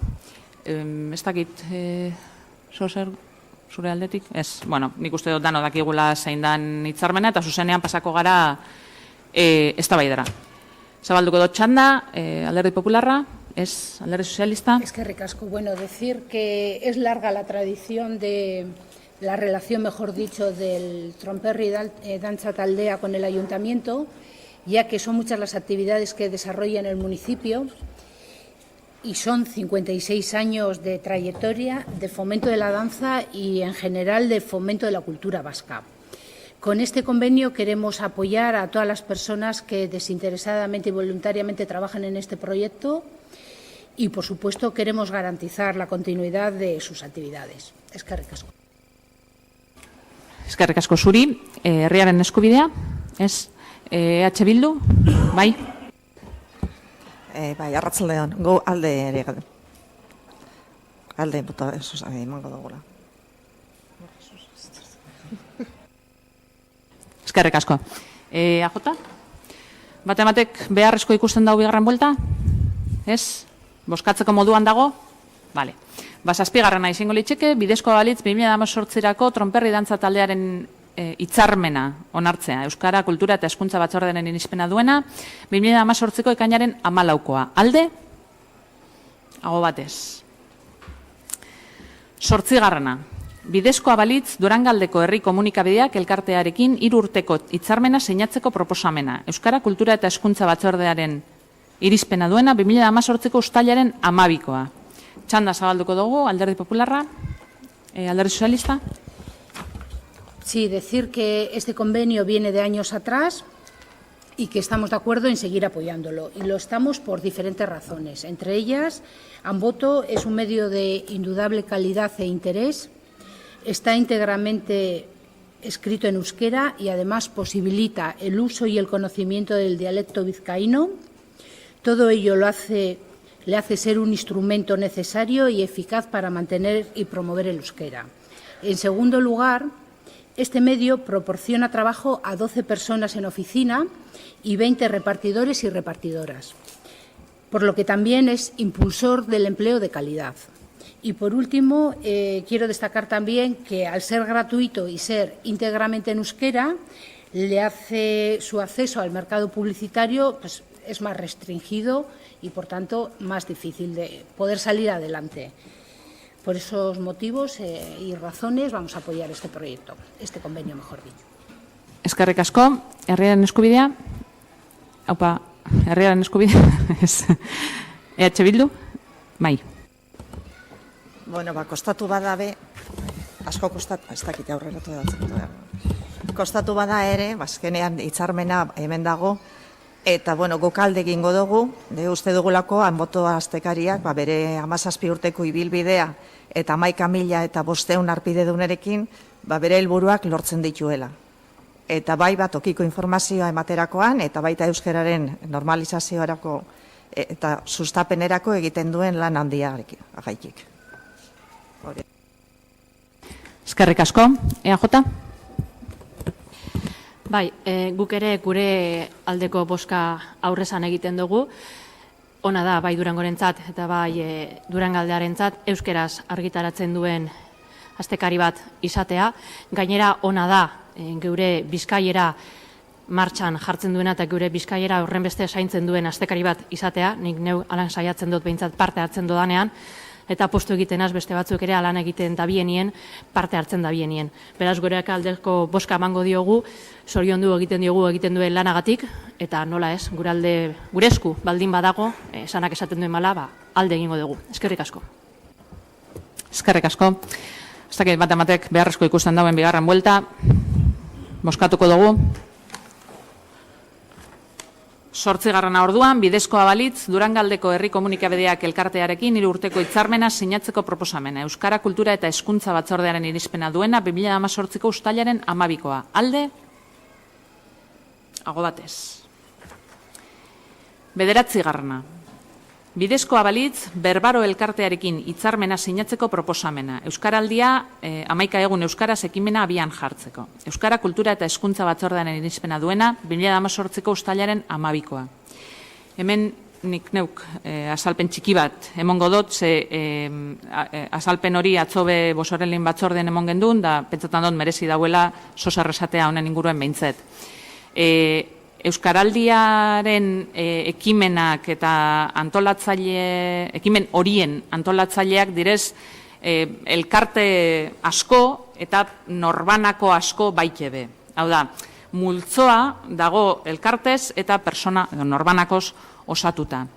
Zer gertatzen da, Bosoralien batzordeak aspaldian adierazi eban, babesa emongo dutzola Euskaraldiari, Durangon, logikoa danez, eta diruz hornitzeko gure naia azaldu genduan. Zer gertatzen da, diruz hornitzeko tresna hitzarmena dela. Eta hitzarmena ez da posible egitea multzoagaz, espada elkarteren bategaz. Hori dela eta, eskatu gendun elkarteren bat, prestegoan hitzarmen hau sinatzeko, kontuan izan da zein dan hitzarmenaren helburua, hau da Euskaraldiaren ekimenak aurrera eroatea, besterik ez, eta Berbarok bere burua eskaini eban, eta nik uste dut eskertzeko modukoa dela, zubi egiten dau edo albidetu egiten dau hitzarmen hau eta hitzarmen honen ondoriozko ekimenak. Beraz, hoixe da Berbarogaz sinatzearen arrazoia, ez teko besterik. Bakarrik, bere eskaintza, Berbaroren eskaintza hitzarmena eurekaz egiteko, baina helburua da Euskaraldiari diruz hornitzea. Euskaraldiaren ekimenak diruz hornitzea. Uste dut argi dauela. Txanda zabalduko dugu, Alderdi Popularra, Alderdi Sozialista. Gure aldetik, ados gaude proposamen honekin. 11 egun euskeraz ekimena oso interesgarria iruditzen zaigu. Eta horregaitik gure taldea alde bozkatuko du. Eskerrik asko, herrian eskubidea, EH Bildu. Bai, guk ere alde egingo dugu, eta espero dugu proiektu horrek arrakastatzu izatea, proiektu hori. Eskerrik asko, EAJ. Bai, gukpe alde egingo deutzagu proiektuari, konbenioari. Eskerrak emon Berbaro elkarteari tresnatzat jarri dalako hitzarmena aurrera eramateko, bestela ez litzake posible izango, beste modu batean. Eta uste dugu garrantzitsua dela hitzarmen honekin aurrera eramango den lana, zeren ez da soilik euskara sustatzea, baizik eta euskaraz egiten ez dakinak askotan ere entzumena sustatzea, euskararen entzumena sustatzea eta alan pixkanaka pixkamana euskararen berbea ere aurrera eramatea. Beraz, ez da soilik euskararen berbea sustatzea, baizik eta euskararen entzumena ere bultzatzea jakin ez duenarentzat. Ia honela guztion artean euskarari bultzada euneko-eunekoan ematen digun eta isorik mintzatzean, baizik eta entzumenean eta ulermenean ere. Eskerrik asko. Eskerrik asko zuri, batek beharrezko ikusten dago bigarren txanda, boskatzeko moduan gagoz, bai? Venga, 9. puntuan gagoz, bidezkoa balitz, berbaro elkartearekin hitzarmena sinatzeko proposamena, Euskaraldia 11 egun euskaraz ekimena abian jartzeko. Euskara kultura eta hezkuntza batzordearen irizpena duena 2018ko uztailaren 12koa. Alde, aho batez. 10.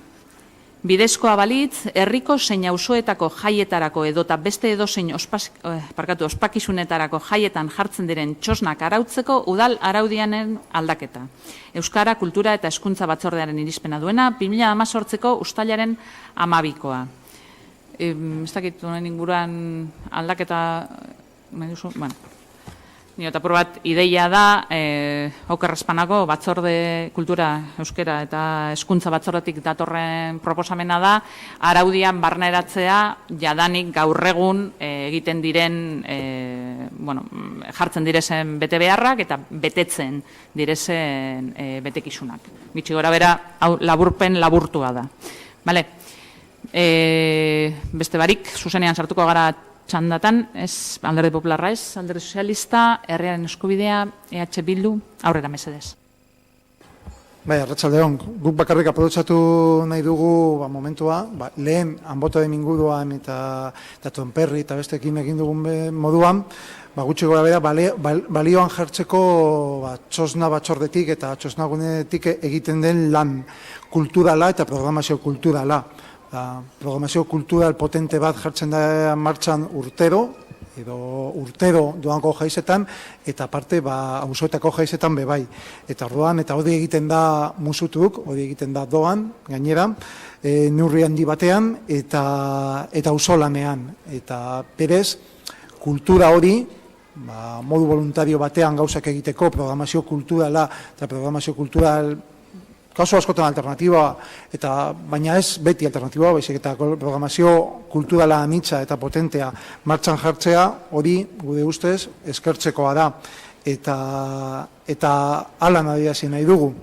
Eta gainera, justo txosnaguneak jartzen dira martxan, eta hor, egun horietan badao programazio kulturala, baina hortik aparte, hor dirua elkartek dirua lortzen dute horrekin, eta horrek eragina dauka urte osoan zehar. Urte osoan horri esker neurri batean elkartek lortzen dute programazio kulturalea mantentzea urtean zehar. Beraz, guk uste dugu hori aipatu eta balorean jarri behar dela. Bestetik, araudi berrian, orokorrean jada egiten diren gauzak jaso dira, kultura teknikariaren lana aipatu nahi dugu modu positiboan, berak landu du gai hau, harremanetan egonda txosna batzordearekin, adostasuna lortu da, eta orduan hori aipatu guda dugu, eta balorean jarri. Balorean jarri beraz, teknikariaren lana, eta balorean jarri batez ere, txosna batzordetik eta txosnagunetik egiten den programazio kulturala, urte osoan zehar eta data jakin batzuetan. Horregatik, eskerrik asko, txosna batzordeari. Eskerrik asko zuri, EAJ? Batek beharrezko ikusten dugu bigarren buelta, boskatuko dugu. 10. puntuan gagoz, bidezkoa balitz, herriko zein auzoetako jaietarako edota beste edozein ospakizunetarako jaietan jartzen diren txosnak arautzeko udal araudiaren aldaketa. Euskara kultura eta hezkuntza batzordearen irizpena duena 2018ko uztailaren 12koa. Alde, aho batez. 11. Bidezkoa balitz, Maristak Durango ikastetxearekin hitzarmen izenduna sinatzeko proposamena. Gizarte ekintzako batzordearen irizpena duena 2018ko uztailaren 3koa. Aurrera, mesedez. Eskerrik asko. Bueno, muy brevemente explicar el convenio que hoy traemos al Pleno con el Centro Escolar Maristas. Decir que es para llevar a cabo un postciclo dentro de un certificado de profesionalidad de nivel 3 y se va a denominar Programa de Especialización en Ciberseguridad en Pymes. Estamos contentas de llevar a cabo esta participación con Maristas porque, bueno, cumple un doble objetivo este convenio. Por un lado, atender una necesidad que demandan las empresas para poder solucionar problemas que tienen en seguridad informática y, por otro lado, aumentar la empleabilidad de personas jóvenes. Hay un tanto por ciento alto de personas que están desempleadas habiendo llevado a cabo ciclos superiores que tienen como especialidad informática. El compromiso del Ayuntamiento es claro, ¿no?, por el desarrollo económico y el empleo. Y hemos puesto como requisitos que el 50% sean mujeres y que el 40% sean durangueses o duranguesas. La cantidad económica con la que contribuimos es 40.000 euros y Diputación, que también entra, el Departamento de Empleo, contribuye con 60.000. El resto del coste lo cubre el centro y poco más. Eso sería un resumen del convenio. Eskerrik asko, txanda zabalduko dugu, Alderdi Popularra, Alderdi Sozialista.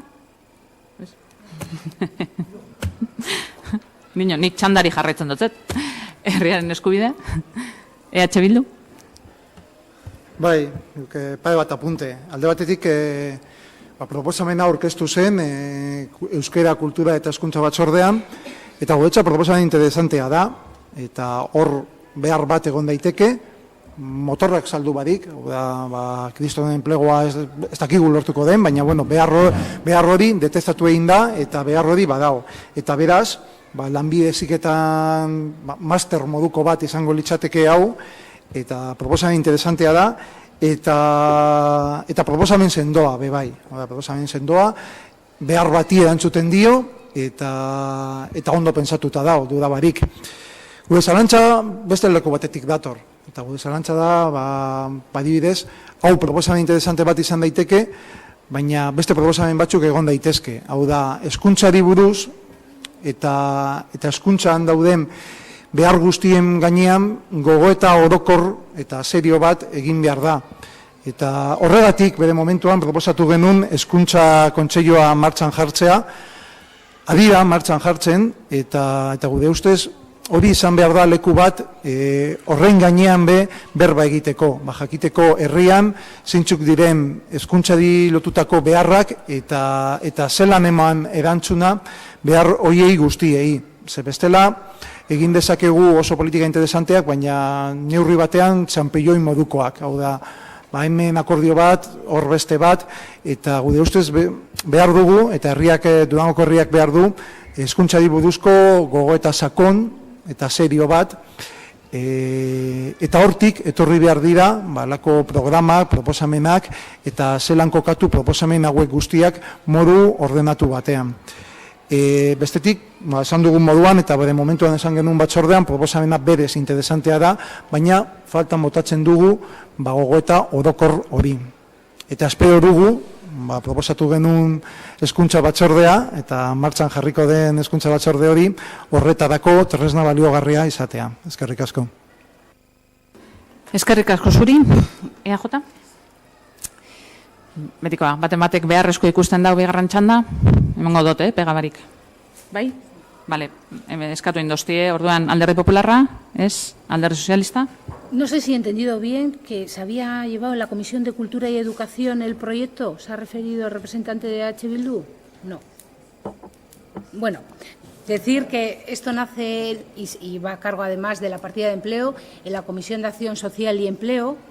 Es un proyecto que se trabaja en esa comisión, pero porque en un principio el objetivo era la empleabilidad de las personas jóvenes. Sí es verdad que luego se han aplicado más criterios y uno ha sido el de la perspectiva de género y ha sido un criterio muy importante porque creemos muchas veces, ¿no?, que se ha llegado, ¿no?, a unos niveles de 50-50, ¿no?, y no es real. Existe esa creencia que en el ámbito educativo, y existe esa creencia porque realmente el rendimiento académico de las mujeres es superior y la tasa de abandono escolar también es superior. Pero luego los datos nos dicen que no, que apenas llegan las mujeres a un 40% y ese 40% está encuadrado además en profesiones denominadas, entre comillas, femeninas, como son imagen personal, sanidad, textil. Entonces, estamos haciendo aquí un esfuerzo, y no digo el ayuntamiento, sino todas las partes, entiéndase, ayuntamiento, diputación y centro, maristas en este caso, en que tengamos un 50% de mujeres, ¿no?, y que en ramas consideradas científico-técnicas tengan una representación 50-50, como muchas veces se cree, pero no es real.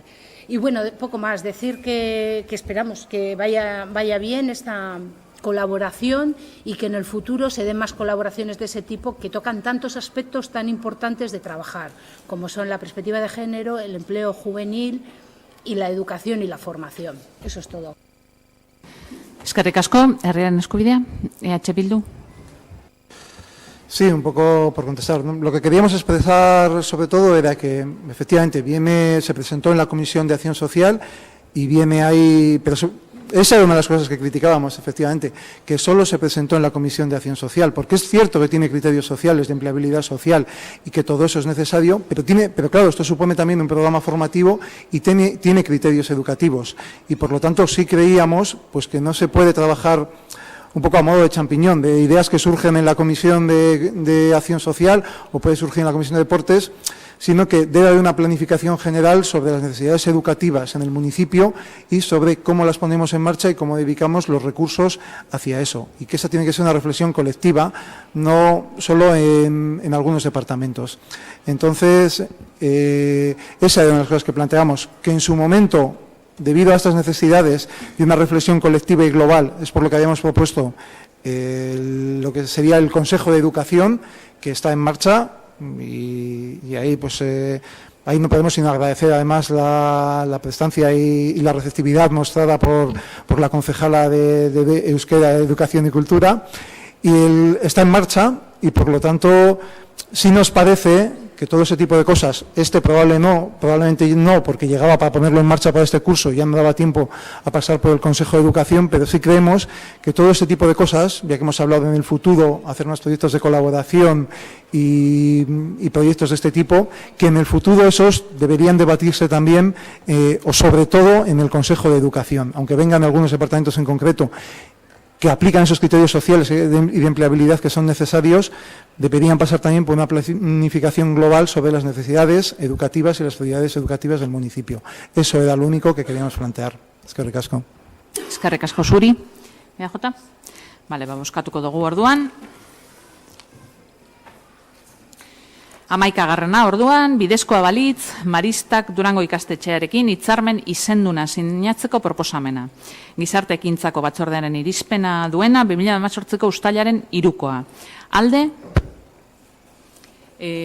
Herriaren Eskubidea, EJ, Alderdi Sozialista eta Alderdi Popularra.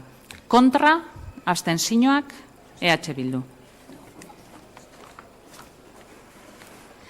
12. Bidezkoa balitz, genero berdintasun arloko jokabide eta jarrera honen kodea Durangoko udaleko karta publikoa onartzea. Berdintasunerako batzordearen irizpena duena, 2018ko uztailaren 10. Aurrera, mesedez. Sí, una explicación breve, decir que este código tiene dos objetivos. Por un lado, garantizar la igualdad de género en el ayuntamiento y, en particular, conseguir que el ayuntamiento sea un espacio libre de violencia machista. Y, en segundo lugar, posibilitar que las personas que componen la institución sean activos de cambio en esta materia. Dentro de su contenido se pueden destacar diferentes características. Entre ellas hay mejora y concreta directrices genéricas, dando pautas claras de actuación y señalando cuáles son los compromisos deseables y los no tolerables en materia de igualdad. No se trata de un código meramente declarativo, ya que en este caso el incumplimiento se prevé la activación de un sistema interno de seguimiento que puede terminar con la necesidad de dimitir o con la formulación de recomendaciones. afecta a los representantes políticos tanto en su conducta individual como en la proyección de la institución o organización de la que formen parte. Se crea una comisión ética, que será la que velará por el cumplimiento de los principios de este Código de Conducta. Esta comisión impulsará el Código y recibirá las quejas, consultas, denuncias sobre posibles incumplimientos. También podrá proponer modificaciones, por lo cual se trata de un documento abierto. Y, por último, la adhesión a este Código será potestativa e individualizada desde el momento de la designación o nombramiento del cargo de concejal o concejala. Eskerrik asko, txanda zabalduko dugu, Alderdi Popularra, Alderdi Sozialista. Bueno, yo poco más añadir, ¿no? Porque yo creo que es bien claro, ¿no?, qué compone el código, qué se persigue.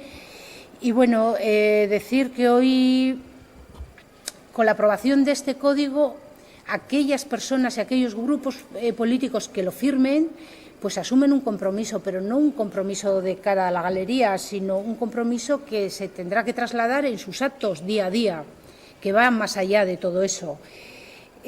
Nos parece importante, y esto viene a sumar al resto de, vamos a decir, pacto con la ciudadanía contra la violencia de género, que está asumiendo la ciudadanía de Durango día a día. Suma también al protocolo interinstitucional contra la violencia machista que llevamos a cabo y, por supuesto, al procedimiento de respuesta ante las agresiones que se dan en el municipio. Decir que para acabar con esta lacra se necesita la implicación de toda la sociedad y, fundamentalmente, los representantes que estamos aquí y las representantes tenemos que dar ejemplo, tenemos que ser los primeros, ¿no?, y animar al resto de la ciudadanía a que lo haga. Yo pedir a los grupos políticos, ¿no?, que asuman este pacto y que verdaderamente pues, sean coherentes con él y lo hagan. No nos olvidemos que estamos en una galería y somos observados y observadas por toda la ciudadanía. Gracias. Eskerrik asko, herriaren eskubidea. Bueno, como hemos dicho todas y cada una de las veces que hemos tratado estos temas, para nosotros la tolerancia tiene que ser cero con cualquier tipo de agresión, de violencia o de abuso de poder. Nos parece que es una cuestión de responsabilidad personal el dar un paso atrás cuando el comportamiento de un cargo público está en entredicho, y votaremos a favor. Eskerrik asko. Eskerrik asko zuri, EH Bildu. Bai, arratsaldeon guzti hori, gube bai lehenengo eta baina esan, alde egingo dugule, baina hemen aipamen batzuk egin gure dugu ez, pilik aipatu dauen moduan, badau protokolo interinstituzionala, eta protokoloaren arabera, hemen 21 negotzi gauz, eta 21 negotzietako bat erasotzaile konsideratzen da. Kode etikoa edo jokabide kode hau oraintze onartzera goazena eta voluntarioa dana, hori ezin dugula ahaztu, sinatzea edo ez, gure aldetik guztiok sinatuko dugu, eta hori argitekogu, kode honen arabera bebai, pertsona hau erasotzailea da eta dimititu egin beharko zauen. Honen inguruan esatea, batzardera eraman izan da dokumentu hau, erunda hainbatetan bebai berdintasun kontseiura, guk egin izen dugu gure apeltazioak bebai, batzardean, berdintasun kontseiluan, eta ikusten dugu benetan, intentzioa oso nadala, guk hori ondo esan dugu guztion bisibleak garela, eta eredua izan bigara bebai egiten dugun guztiagaz. Eta, ikusten badugu, nik eskaerak egiten nabil, eta ikusten badugu ustaiak 10ean egin zan diktamena, dokumentu hau, kode etiko hau, pleno honetara ekarteko, ikusten dugu guztiok alde egin genuela, testuaren alde egin gendule, baina pertsona batek, eta kasu honetan alderdi popularrikoak ezaguela alde egin. Esaten dotzeguna da bebai, kasu honetan,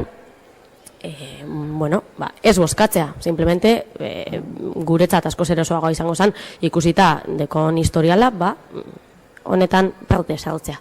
Eta momentu hori, besterik ez. Eskerrik asko, EJ? Bai, geuk bebai aldeko boska emango diogu. Uste dugu eskura jartzen zaizkigun tresna guztiak erabili egin behar ditugula berdintasuna sustatzeko. Tamalgarria da, tristea da.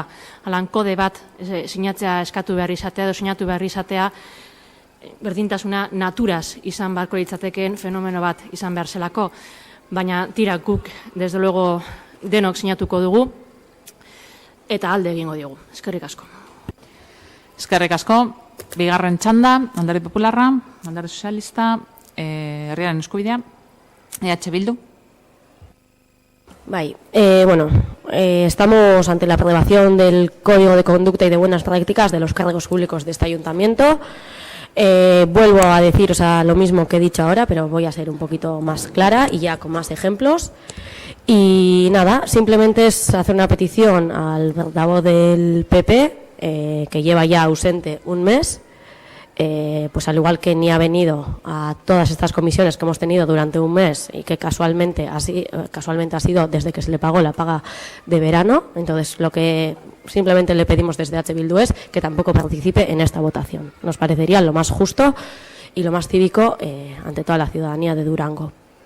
Eta bukatzeko esan plenoan luze joango dala eta ez dakigu zeltziretarako amaituta egongo dan edo ez, baina guztiontzat detaile on bat izango zala, eraso bat egon zan, atxiloketa bat egonda aste honetan, hainbeste aipatzen gabizen gai honen inguruan, eta gure aldetik eskatuko genduke zeltziretan behintzet etenaldi bat egitea enkarteladara joeteko, eta hori, besterik ez.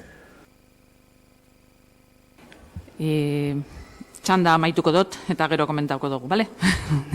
Zeo zer bukatuta eukit jarren. EAJ? Ez, bale. Nahi badozue, hau boskatu eta gero, baina aldugu etenalditxo bat, boseroalen artean hau komentau, eta erabaki nostik nora, edo... kontu bat da, parkatu hau ordena kontu bat da, bale? Beste barik. Asuntua da, jartzen badugu, sortzirek 10 gitxietan gitxienez, bertara joateko, eta sortzi, ez dakit, terdi, 25, bueltatzeko, margentxo bat, emutea. Orduan, oso puntualak izan behar gara, ondinon, sortziretarako ez dugu amaitu, hori argi dau. Eta ondinon beste puntu batzuk egingo dugu tartean, eta horregaitik dinot, igual boseroalekaz, komentatzen dugu momentutxu baten, hau boskatu eta gero ja ikusten dugu asuntua. Ondo iruditzen jatzue? Hori itea? Bai? Bai? Bale.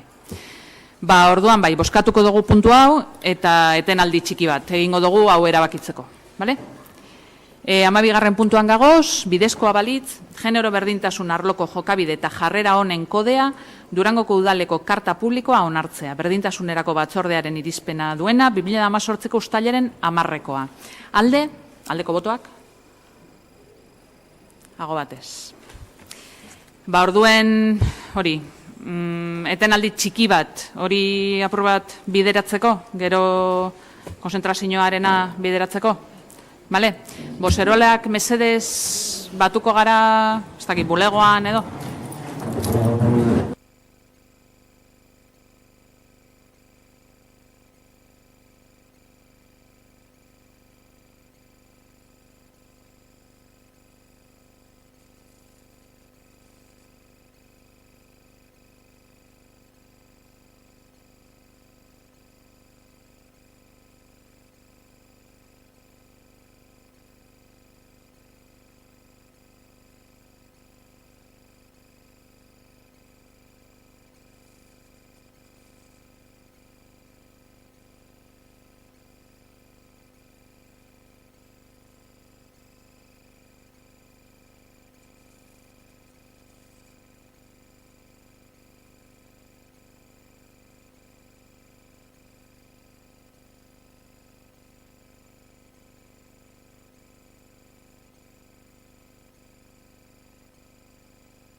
Bale, listo, uste dut danak moltau garela, ez? Bai.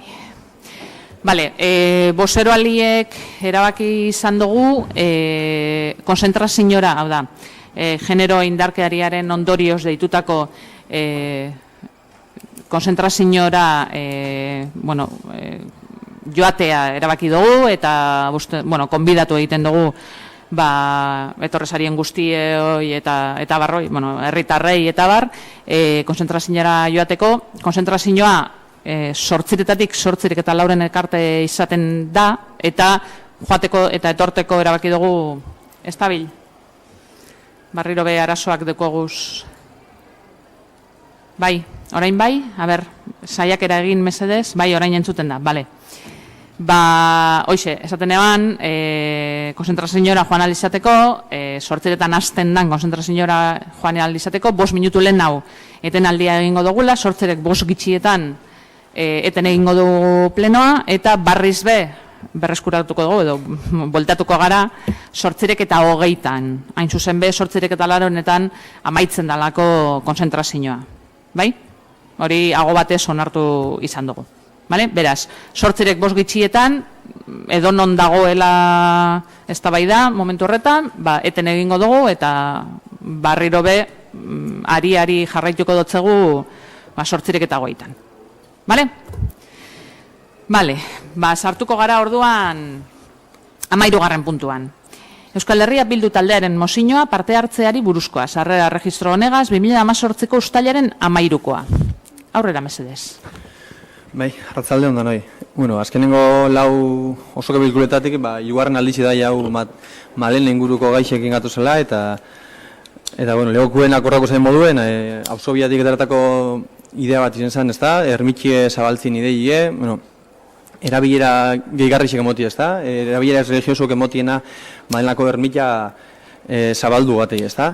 Bigarren baten, ekaineko plenuen, barrio torginen, beste hauzo asamblea batetik etaratako ideia batekin, eta kasu horretan, bertan urten zen ardura bat zen, parke eta berdegune falta bat eguela malenan, eta bertan bizidan, edo bertatik ibiltzen da edo zeinak ikusiko lekoen moduen hori lan da, eta horren arire, proposamen bat urten zen hauzo asamblea horretan, eta zaten zen, Hermondo Tronperri eta Juan Antonio Abasolo arteko parke sarratu hori zabaltzeko eskatu genduen. Esan moduen, bi eskaera honek auzo asambleetatik urten ziren, eta auzo asambleetan auzotarrek ineko proposamenak zen ziren. Eta auzo asambleak horretzako egin duzenez, auzotarren iritzi, auzotarren eskaerak eta proposamenak udalera ekartzeko, bi proposamen horrek ekarri gendu zen. Honen aurrien, jente bat oso posik agartu dako, bai auzo asamblean egondako jentie, zein kaletik gelitu baituen edo sare soledadatik berroa inoskuen auzotarrak, baina onda beste sektore bat bai, ez da oso begionez hartu proposamen horrek, zein ermitxina, zein bestia, eta horren adibide izin leke auzo asamblea bertara betorri dakun auzotar bat, ermitxien arire edorrekun auzotar bat, bere garaixen izen zen, bere garaixen da gaur egun ondino da, ermitxi hori garbitu, ermitxi horren konpoketak egin dauzena, eta ermitxi horretako gastuek pagetan dauzen talde txiki horretako pertsona bat zen, ezta? Etorri zen pertsona eta ados esan egon, eta beste bat, harinoko ekaineko plenuen, hona etorri dakun auzotar bat, ezta? Jon etorri dakun berbaiten, eta asalduzkun, zelan bain gauza esan zabezan, eta gauza batzuk oso interesantik irudiaku zen, goko herrien posten gaitu, etorti auzotar batek bere eskubide didan guri interpelitako eskubide hori erabiltzi, eta plenura etortie, eta bere zuen inguruko ardurak eta azaleraztie, oso politiri utzakut, oso aberazgarri zirutzen dako hori, eta berak esan dako hainbat gauza apunta gondu zen, eta konduten hartu gondu zen, ez da? Alde batetik esan zauen, gure auzo asamblea horrek, EH Bildu nixenien, detu duzen auzo asamblea horrek, auzo danetatik pasatu izan, Duranoko auzo danetatik pasatu izan, asamblea horrek, ez diezela sauskun berak, ez diezela nahikue adirazgarri izin lehike bai, auzuen errealitatean, ezta? Lagin badala auzuena, baina ez dela auzo horren soziologia edo eritzi guztiek batzen dauzen jendarte bat. Eta zelan ez, arrazoi momiutzu horretan, guztako dakun asamblea eta etortzen guztiziak izetie auzo bakoitzan lagin perfektu bat izetie, baina ez da holan eta borduen zentzu horretan arrazoi modutzegun. Gero be esan zaben, beste baina lan dabe goratu behar da, lagin bat badala eta lagin kontuten hartzeko lagin badala. Orduen zentzu horretan ekartzen duzela guai proposamenak. Eta gero bestaletik, horrez gain be esan zaben, berak esan beste oso aproposa eta guntzako oso baliagarri dana. Jonek berak zozkun, atzeluk dituteko asamblea horretan, bestekin oso lutu daina, ez dauzela eritzeanak bertan irudikatute, ez da? Horren eskatzaben, beste modu eskatzabezan, parte hartzeko beste espazio barri batzuk zabaltzi eskatzaben, ez da? Bertan egon zan, esan zauskun zelan, arrazoi batzuk gaiti dala, edo beste batzuk gaiti dala, hausotar batzuk ezin jabela olako espazioetan parte hartu, edo ez da bila gure ixetean, edo, bueno, azken nivell pedagogia falta bat dagoa bai, ez da, destituzinuek ez da bi askotan errestu bai parte hartze hori, orduen, realiade bada, gabezioa dauela parte hartzeko espazio komoduek plantetako orduen. Komoduek ez dizenak eta txampiñoi dizenak badauzelako gaur egun bai. Orduen, berak esan dako ideia hori gure egin dugu, jasotzen dugu, eta honakarri gure egin dugu. Idea hori, esauten moduen, eskatzen da, Madelenako auzotarrai intzako espazio berri batzuk zabaltzen, zeinetan beren iritzi emonalko leukien. Orduen, horretako badoz baliabidek herrixen, Durengon oin urte bete justo onartu gendun parte hartze ordenantza bat, eta parte hartze ordenantzak aurrik ustaben da bere puntuetan barnebiltzaben auzo eta distrituako asamblea daketxien aukeri, ez da? Eta holan 74. Artikuluek alan dino.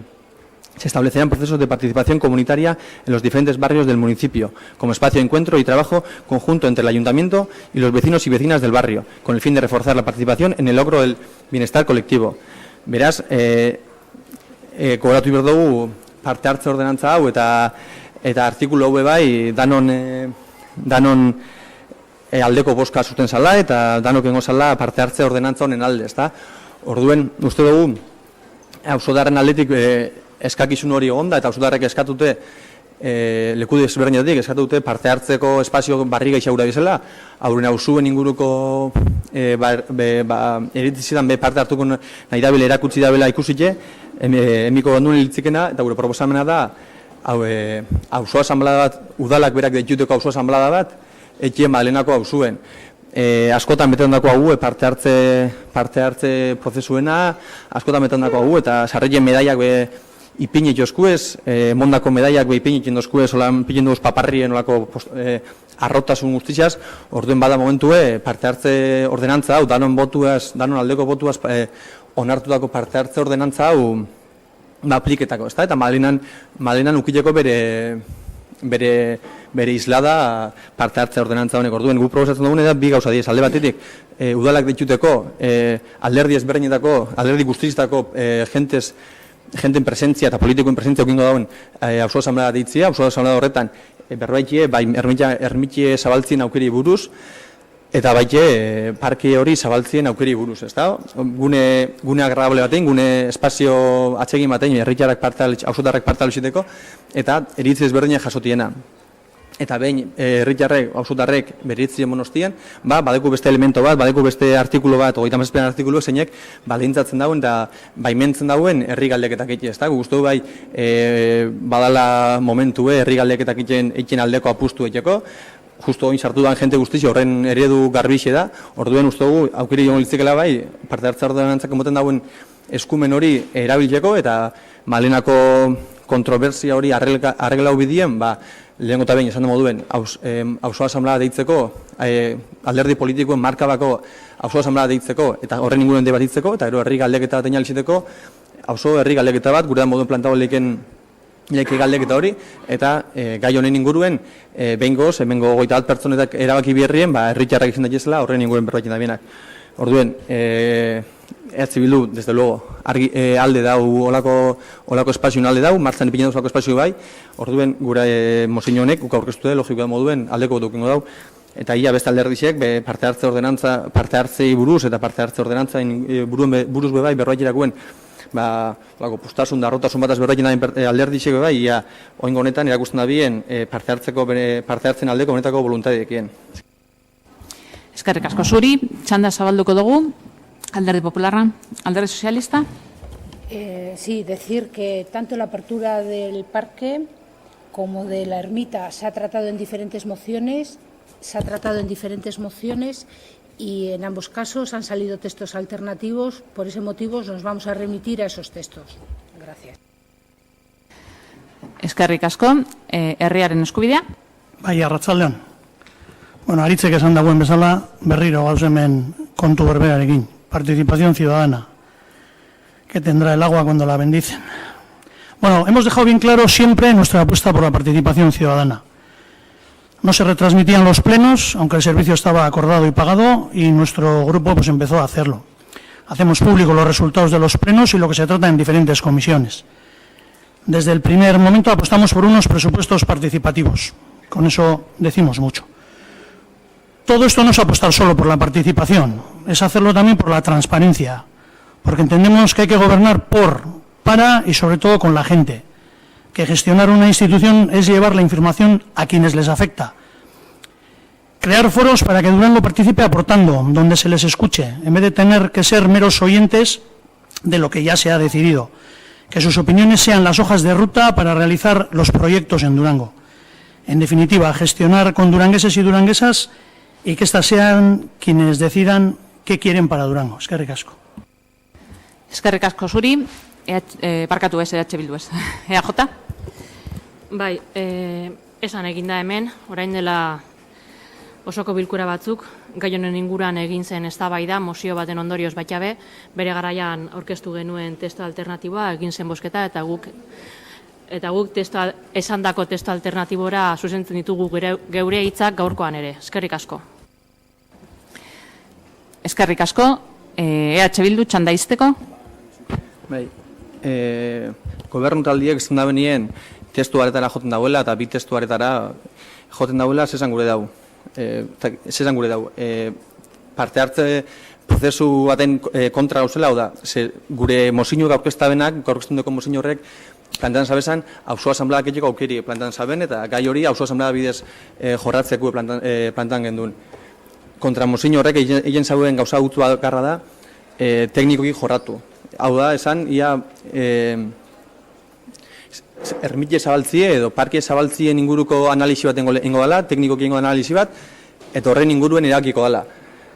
Eta justo gure mozinuen ekarren parte, auzo asamblea bat eiteko eskaeri kendu etxen zen, orduen, zuek esan gure zuen zer da, ezauzela prest, mozin honen kontra botako zuela, eta ez tozula gure malenako auzotarrek auzo asamblea baten, udalak dituteko auzo asamblea baten parte hartzie, eta ezauzela prest auzotarrek, malenako herritarrek bere eritzi zien boteko herri galdeketa baten, hori da dinozuena. Nik uste dut aukera hona izango litzekela, zuek geneko hori, zuek eskatutako mozino horretan, eta hau nik uste diesela komplementarizuek, ez da, zuenak egin ditxela analisi tekniko bat, ikusi ditxela ia ermitxe zabaltzi zer supostuko daben,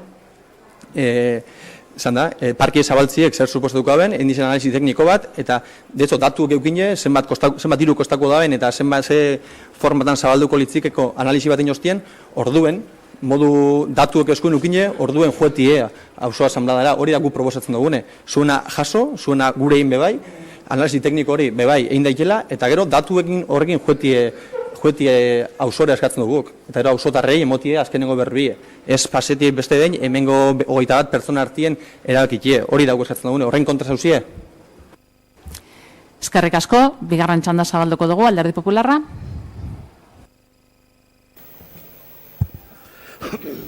Bueno, con respecto a la participación ciudadana, pues como los proponentes, por un lado, nos cuentan una versión y ellos mismos nos vienen a indicar cómo se ha participado recientemente en el último pleno aquí, o sea que no hay que hacer tanta memoria,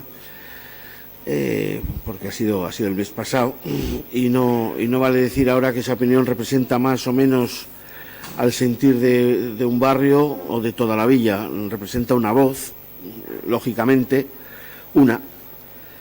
para representación del sentir generalizado tenemos a los representantes democráticamente elegidos que componemos esta corporación. Eskerrik asko, Alderdi Sozialista, herriaren eskubidea.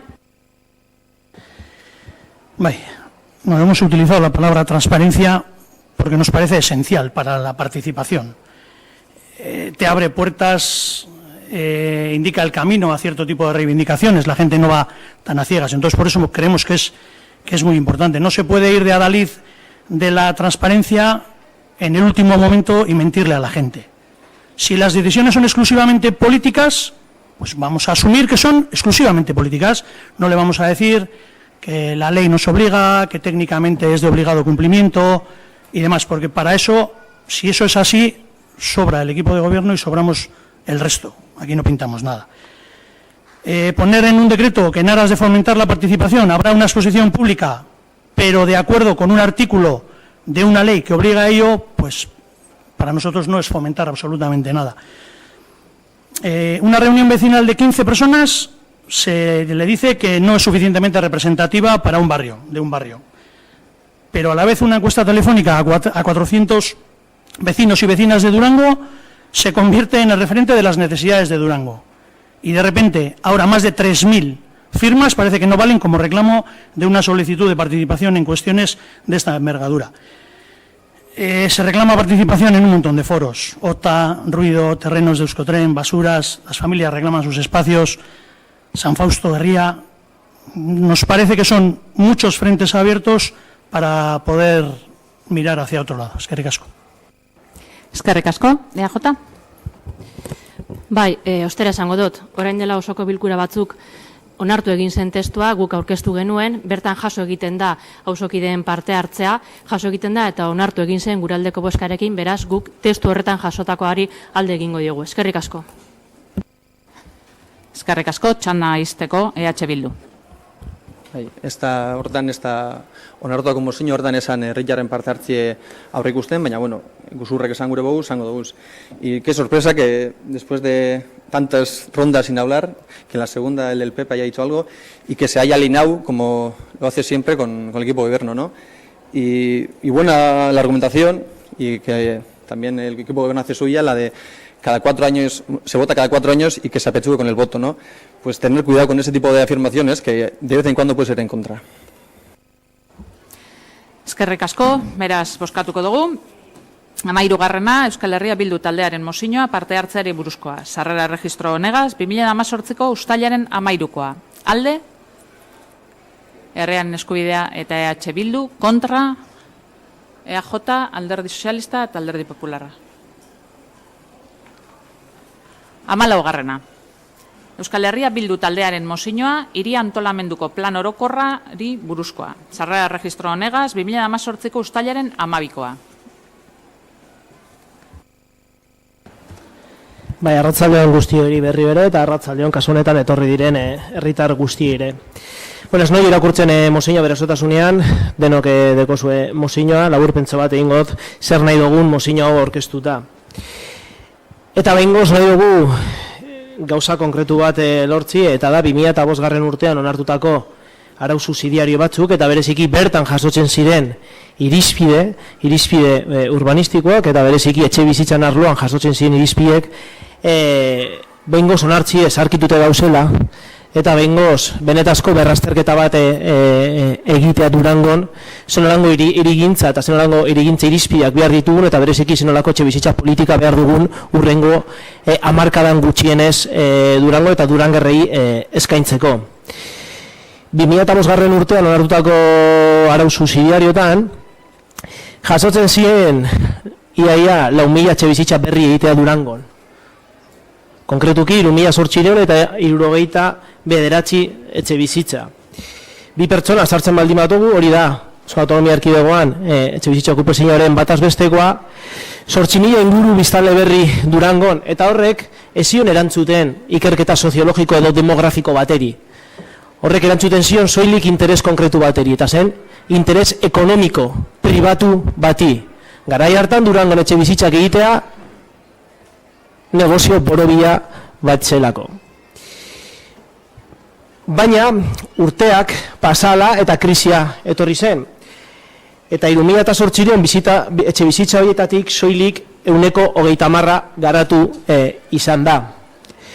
Guri esan behar dugu eskerrak soilik 130 garatu dela guretzako beti defenditu izan dugulako astakeri bat zela Durango 4.000 etxebizitza berri egitea hamarkada baten. Hori izan negozioa, horrek ziren irizpideak garai hartan. Baina eraberien, hasi gara, edo martzan jarri dugu tramite bat, arau subsidiario horiek, lehen arau subsidiarioak zirenan, orain plan general bezala ezagutzen direnak berraztertzeko. Eta foro partartzaile batzuk martzan jarri ziren. Eta foro horietan, irizpide argi bat utzi zuten herritarrek garrantzitsue bezala, mai gainien, konkretuki etxebizitza arloan garatu behar zena plan general horretan. Eta haurek esatzen digute, lur eremu berrien okupazioa ekiditu behar dela eta erabila desberdinen oreka bilatzea Durangon. Herritarrek horri esaten diguten bitartean, foru partartzailetan, jarraitzen dugu garatzen guzti zaharkitute dauzen irizpide batzuk eta guzti zahartute dauzen arau subsidiario batzuk. Eta noski, promotoria konturatu dira eta hasi dira Durangoko udaletxearen eta bereziki bulego teknikoaren ate joka. ¿Qué hay de lo mío? Vienen a ver qué hay de lo suyo. Porque en Artabilla, Guzkitxagoiena, Cabilduoste, Virginioste, Arripauzueta y Parzabalarra y más desarrollos urbanísticos estaba previsto en esas normas subsidiarias y está todavía hoy vigente en el Ayuntamiento de Durango hacer más de 2.600 viviendas. Estamos renovando el plan general, pero a la vez los promotores nos tocan la puerta porque quieren asegurar los derechos especulativos, por supuesto, que en su día generaron aquellas normas subsidiarias. Y ante el que hay de lo mío de un promotor privado, que es legítimo, su interés es hacer negocio, un ayuntamiento debería contestarle que el urbanismo responde al interés público y que en estos momentos el interés público no es hacer 2.600 viviendas nuevas en Durango, porque tenemos a 950 personas apuntadas en Etxebide reclamando el derecho a una vivienda y piden el 90% que sea en alquiler. Y en Durango no somos capaces de sacar vivienda pública en alquiler. ¿Y por qué hay en Durango 1.500 casas que no tienen a ninguna persona empadronada? Por lo tanto, si vemos esos datos y vemos cuál es el interés general, tendríamos que decirles que lo sentimos mucho, que es legítimo su interés de construir 2.600 nuevas viviendas en Durango, pero que el interés general no dice en estos momentos que hay que hacerlo. Eta mozio honekin nahi duguna da, tresna bat ematia hori aldatzeko, ze legala da eta aukera daude hori egiteko. Holan, ez dugu entzuten dugun bezala gobernu taldekide batzuei, beharrezkoa da hau egitea. Ezin dut besterik egin, bestela prebarikatzen egongo nintzateke, gezurra. Tresna legala daude guzti hau gelditzeko.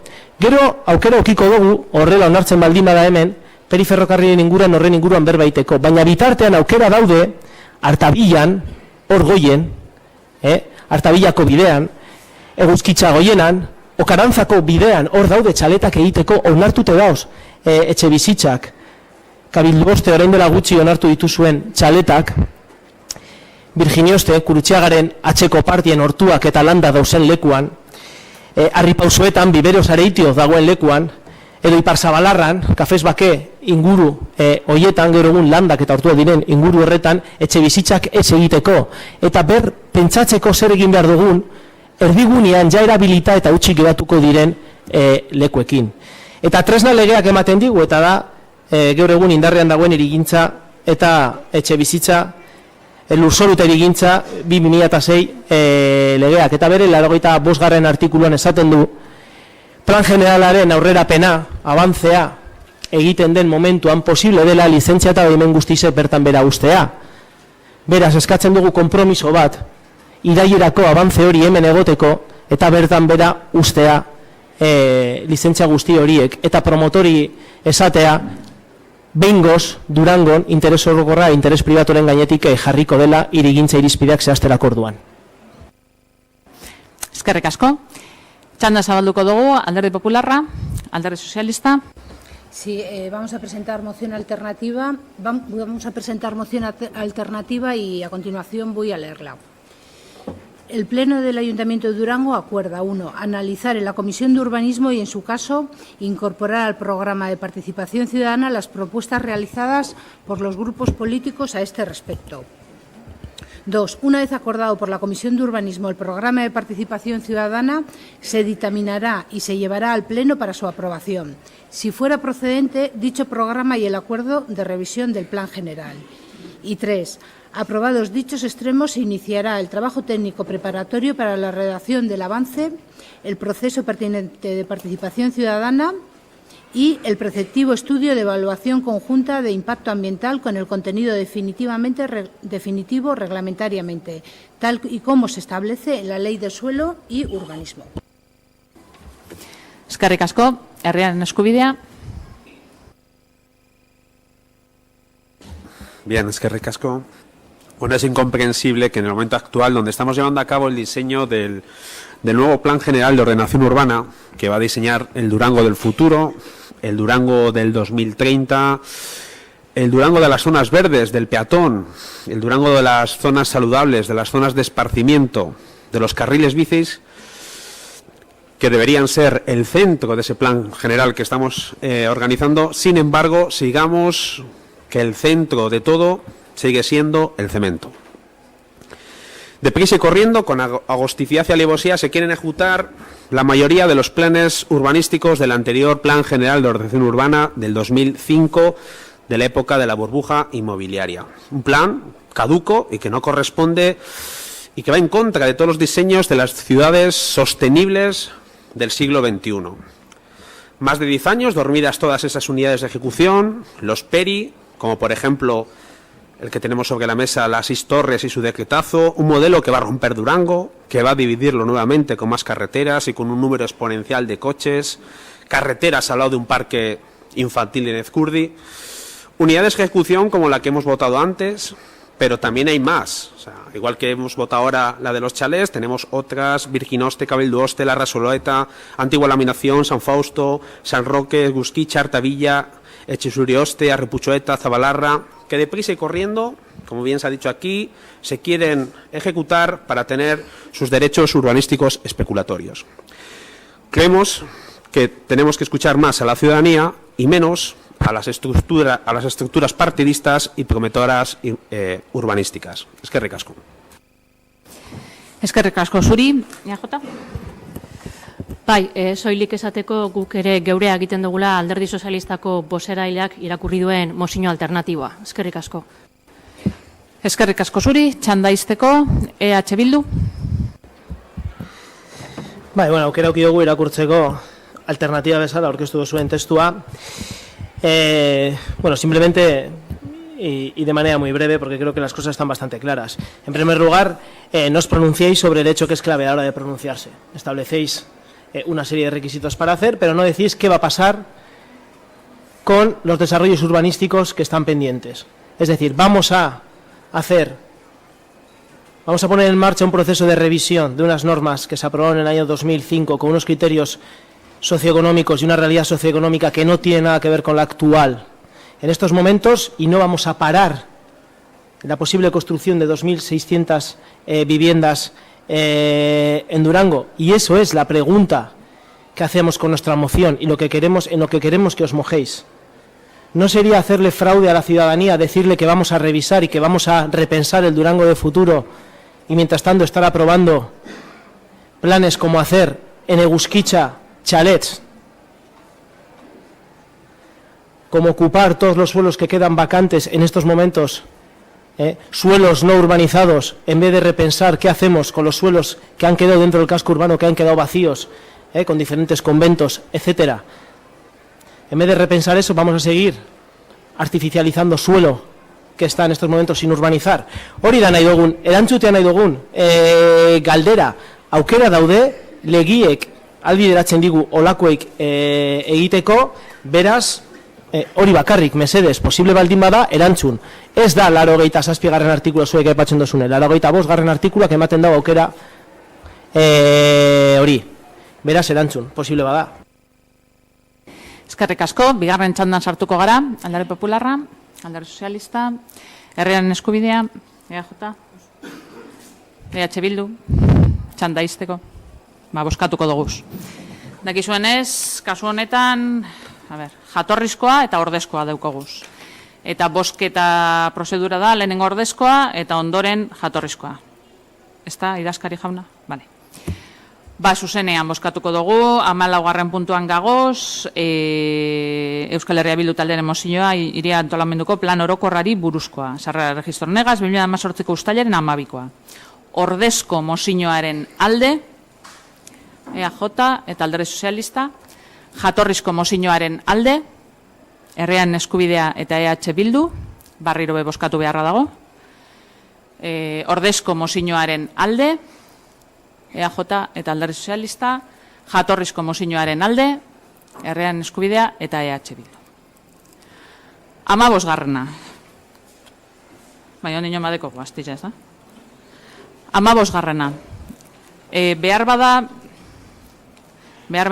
aipamena egingo dut, sartu da jendea ostean, hau komentatu eta gero, eta derrepentean ez harrapatzeko, arañegun genero indarkeriaren kasu bat izan gendun Durangon, eta protokoloa martxan jarri zan, eta protokoloaren arabera deialdia egin dau udalak gaur arratsaldeko 8:00 elkarretaratzera joateko, konzentraziora joateko. Dakizuenez konzentrazioa Andramariko elizpean izaten da 8:00-tik 8:00 arte. Bozeroaleen batzordeak, oindala ordu erdi batuta, erabaki dau, ago batez, 8:05 gitxietan, etetea plenoa eta 8:20 bueltatzea. Danak joan alizateko konzentraziora. Eta konbidapena zabaldu dugu, logikoa denez, momentu horretan egon direzen personei, herritar guztizei eta barrei. Ninot, behar bada, 5 gitxietan, eten egingo dugu dagoen lekuan. 15. orduan, okerrezpanago, Euskal Herria Bildu taldearen mozioa astronomia ikasgelari buruzkoa. Sarrera registro negaz, 2018ko uztailaren 12koa.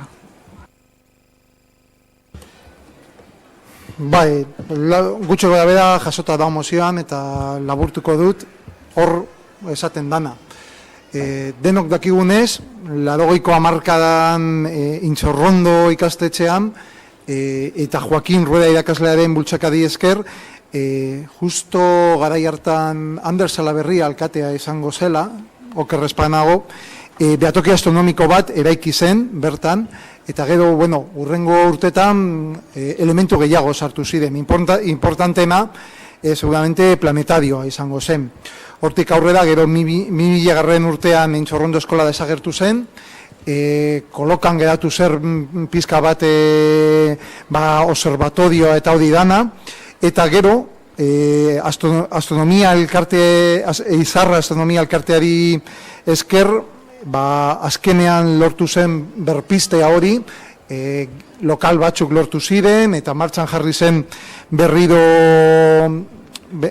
aula didaktiko hori, eta batez be, 2007-2008ko ikasurtean, gelako arduan bat izendatu zen, Eusko Jaurlaritzaren partetik, Esteban irakaslea, eta hortik aurrera eginkizun didaktikoei heldu zitzaizkin berriro irakasle eta ikasleekin.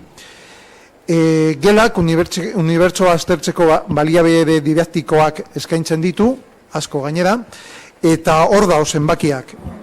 Azken ikasurte honetan, 4.493 pertsona gerturatu dira astronomia gelara, 100 eta 93 talde, 82 ikastetxe edo kolektibokoak. Horiek dira numeroak, gehienak izan dira ikasleak, irakasleak be bai, eta bestelako bizitariak be egon dira. Hora, jente pilo bat, gelak betetzen du oso funtzio importante bat, baina aurten arriskuan dago. Esteban irakaslea jubilatuko da, eta Jaurlaritzak iragarri du, ez daukala asmorik ordezkapena egiteko. Beraz, pizka bat, astronomia gelaren lana eta lan didaktiko hori kolokan geratu da. Oain dela aste batzuk egon ginen bizitetan, Joaquin Rueda irakasleak lusatu zigun gonbidapena eta bizita bat egin genuen, eta konprobatu genuen zelan egiten duten bizita gidatuak, eta hor egon ginen EH Bilduko zinegotziok, Herriaren Eskubideko zinegotziok, eta hezkuntza, kultura eta euskerako zinegotzia, Olai Albizu. Eta hor, konprobatu genuen, egiten duten lana, lehenengo eskuz, konprobatu genuen, eta horregatik planteatu genuen gaia batzordean, eta ekarri dugu berriro gaur pleno abeto honetara. Hau da, eskatzen duguna da, jarraipena ematea, oain arte, modu bikain batean egin duten lan horri. Eta eskaerak 2 puntu hauek dira. Lehenengoa, Durangoko udaleko udalbatzak publikoki aitortu eta eskertzen du urteotan Joaquin Rueda eta Esteban irakasleek egin duten hezkuntza lana zein Izarra Astronomia Elkarteak egindakoa. Eta bigarrena, Durangoko udaleko udalbatzak Eusko Jaurlaritzaren hezkuntza sailari eskatzen dio astronomia gelako arduradunaren lanpostua mantendu dezala. Eta langile bat topatu dezala lanpostu horretarako, horrelan bertan zinez egin den lan didaktikoarekin jarraitzea bermatu ahal izateko. Eskerrik asko. Eskerrik asko zuri. Txanda zabalduko dugu. Alderdi Popularra, Alderdi Sozialista. Sí, decir que compartimos el espíritu de esta moción, estamos de acuerdo y de hecho se ha enviado una carta al Gobierno vasco solicitando que se mantenga este aula y que se cubra el puesto de esta persona que se jubila. Sin embargo, aun estando de acuerdo con el agradecimiento al papel que ha desempeñado esta persona, hacer un reconocimiento público creo que requiere un debate previo. Un debate previo porque puede ser a él y a más personas que merezcan ese reconocimiento público. Entonces, sí os pedimos que ese debate se dé en comisión. Eso es todo. Gracias. Eskerrik asko zuri. Herriaren Eskubidea? Bai, bakarrik esan Euskera Kultura eta Hezkuntza Batzordeko lehendakariaren eskutik jaso dugula. Eusko Jaurlaritzara bidali nahi den gutuna eskaera hauei buruz. Eta, epe txiki bat zabaldu dugula aldaketaren bat egin nahi duenarentzat eta proposamen honen alde gaudela. Eskerrik asko. Eskerrik asko zuri. EJ? Bai, jada, esateko neukana esan dago. Egia da uste dut ostegunean adostu zela gutuna bidaltzeko Eusko Jaurlaritzara. Uste dut gaur bidali egin dela mail bitartez.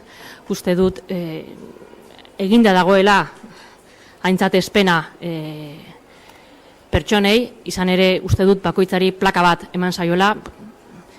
Bebai esan zaigu ostegunean itxura danez mozioa erretiratu egingo zela. Ez dugu oso ondo ulertzen zein den mozioaren zergatia gaur. Uste dugu mozioak eskatzen dauena jada martzan badagoela. Eskerrik asko. Eskerrik asko zuri. Txanda izteko, EH Bildu. Bai, pare bat apunte, alde batetik Alderdi Sozialistari.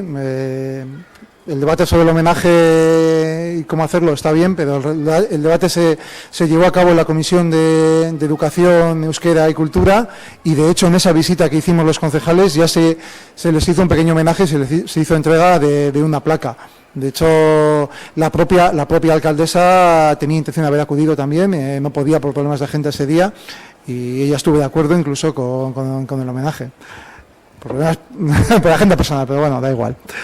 Entonces ese debate se dio y ese pequeño homenaje ya se les hizo, y el propósito de esta moción, pues era en principio la iniciativa de la carta había sido nuestra también, y el propósito de la moción era un poco darle un poco más empaque a lo que es a esa propuesta. Por un lado, tanto al homenaje público, un reconocimiento público, como a esa carta que vaya respaldada además pues por un posicionamiento del Pleno. Por eso no la hemos retirado, porque me parecía como complemento a lo que es la carta. Eskerrik asko, bigarren txandan gauz, ez? Ez? Eta beharrezkoa, bigarren txanda? Boskatuko dugu. 15. Euskal Herria Bildu taldearen mozioa astronomia ikasgelari buruzkoa. Sarrera erregistro honegaz 2018ko uztailaren 12koa. Alde? Herriaren Eskubidea, EH Bildu. Kontra, EAJ, Alderdi Sozialista, ez dakit, abstentzioak, Alderdi Popularra. Barriro be boskatu behar da. 15. puntua, alde, ez dut errepikatuko barriro izena, Herriaren eskubidea eta EH Bildu, kontra, EAJ, Alderdi Sozialista, abstentzioa, Alderdi Popularra. 16. Herriaren eskubidea taldearen mozioa abiadura moteltzaile eta konkorren gainekoari buruzkoa. Sarrera erregistro honegaz 2018ko uztailaren 13koa. Aurrera, mesedez. Bueno, traemos hoy aquí una moción que se basa en la lucha de un vizcaíno, en la lucha que tuvo contra los resaltos y los pasos de peatones elevados, y que tras muchas instancias tuvo que llegar hasta la Unión Europea y la propia Unión Europea reconoció que estos resaltos pues, pueden suponer un grave problema para el transporte, sobre todo para las emergencias y muy en particular para las ambulancias y vehículos que transportan a personas enfermas. De esta presentación las propias autoridades europeas instaban a quien tuviera la competencia a regular debidamente la instalación de estos dispositivos y a llegar a un equilibrio entre los beneficios que aportan desde el punto de vista de la seguridad y los posibles perjuicios o inconvenientes que pueden resultar de su uso o de su mala instalación.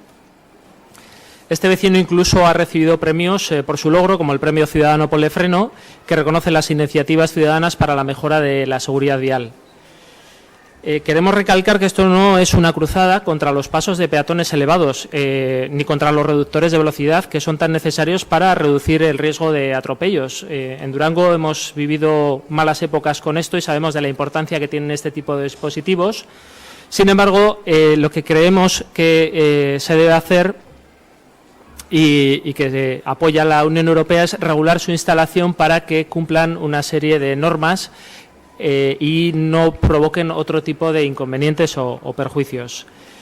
En Vizcaya, de hecho, la Diputación tiene aprobado el Decreto Foral 88/2010 que aprueba la instrucción técnica para la instalación de reductores de velocidad y bandas transversales de alerta, o lo que viene a ser las normas por las cuales se tienen que regir la instalación de pasos elevados, reductores de velocidad, etcétera. Por eso queremos solicitar hoy aquí, a través de esta moción, que a partir de hoy se tome como guía base esta instrucción técnica para la instalación de los nuevos pasos elevados. También queremos que se realice un estudio sobre los pasos de peatones elevados que ya tenemos instalados, del cual salga un informe para saber cuáles son los que cumplen, cuáles son los que no, y se puedan tomar las medidas adecuadas. De este informe se debería aprobar un plan de adaptación de estos pasos de peatones a la norma técnica entre los años 2019 y 2020, y también instamos a que se corrijan los casos más graves de incumplimiento antes de marzo del 2019, como pueden ser los pasos de peatones que estén en las inmediaciones de los centros médicos. Hemos traído hoy aquí una serie de muestras. Podemos ver cuáles son las consecuencias que tiene la instalación sin cumplir esta normativa, que es que muchos de los vehículos golpean estos pasos de peatones elevados, y en el caso de las ambulancias, pues bueno, entendemos que es una molestia bastante grande, incluso que podría perjudicar gravemente la salud de las personas que transportan. En el caso del ambulatorio Viejo Durango tenemos este ejemplo. En el caso del centro de salud de Landaco, este sería el primer ejemplo que se ha rehecho varias veces. Es un paso de peatones que también se hizo sin cumplir, se ha cambiado varias veces la pendiente, pero que es solo el comienzo del camino que tienen que sufrir las personas enfermas que son trasladadas desde el centro de salud, ya que tienen que pasar por 13 pasos de peatones elevados o reductores de camino hacia el hospital correspondiente.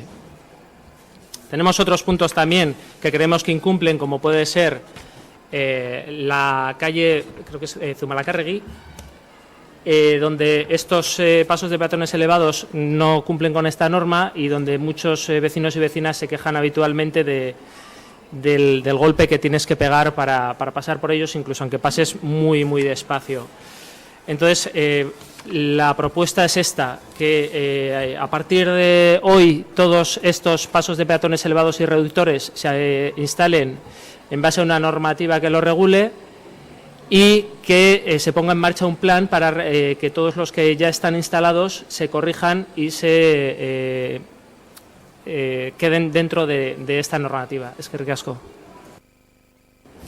Eskerrik asko zuri, txanda zabalduko dugu, Alderdi Popularra, Alderdi Sozialista.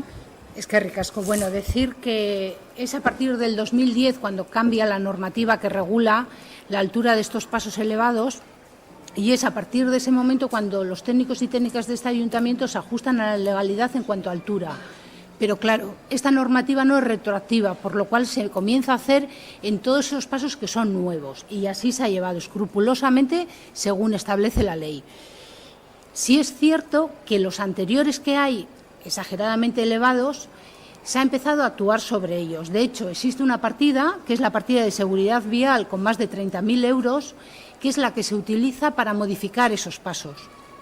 Y un ejemplo de ellos es el que tenemos enfrente del edificio de Lesa, porque ahí además teníamos el inconveniente de que tenemos cerca el ambulatorio, pasan mucho las ambulancias y verdaderamente estos pasos elevados son un problema tanto para ambulancias como para autobuses. ¿Con esto qué quiero decir? Que se va actuando en los antiguos. Es cierto que no se puede cambiar todos de la noche a la mañana, pero hoy nos trasladaba uno de los técnicos de la oficina que efectivamente muchos se ha actuado y otros quedan por hacer, pero se tiene contemplado y se tienen identificados cuáles son. Incluso se tiene asignada la partida económica. Por lo tanto, no entendemos cómo esto nos ha preguntado antes, sin más. Eskerrik asko, EH Bildu. Bai, beste barik esatie, herriaren eskubideko bozeramaileek esandako berbakin bat egiten dugule eta mozeinun alde botako dugule. Eskerrik asko, EAJ? Bai, nik aurrezan Alderdi Sozialistako boseraileak esandako hitzekin bat egiten dugula eta gure mozio alternatiboa aurkezten dugula testu honen inguruan.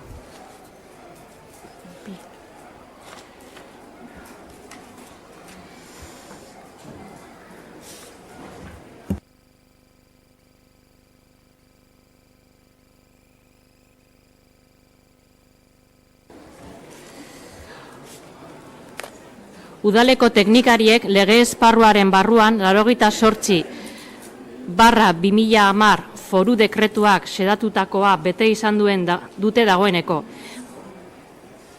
Bai eta bete beharrekoak diren gainerako arau xedapenak. Horretara, zuzenbideak atzeragingarritasun eza esarrita, araua indarrean sartu eta eginiko oinezkoen pasabideak zehatz egokitu izan zaizkio legeak esarritakoari.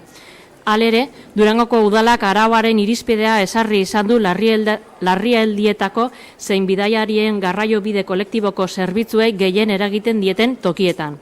Edozelan ere, erakunde honen betebeharra da oinezkoen pasabide jasoak eta era progresiboan egokitzea.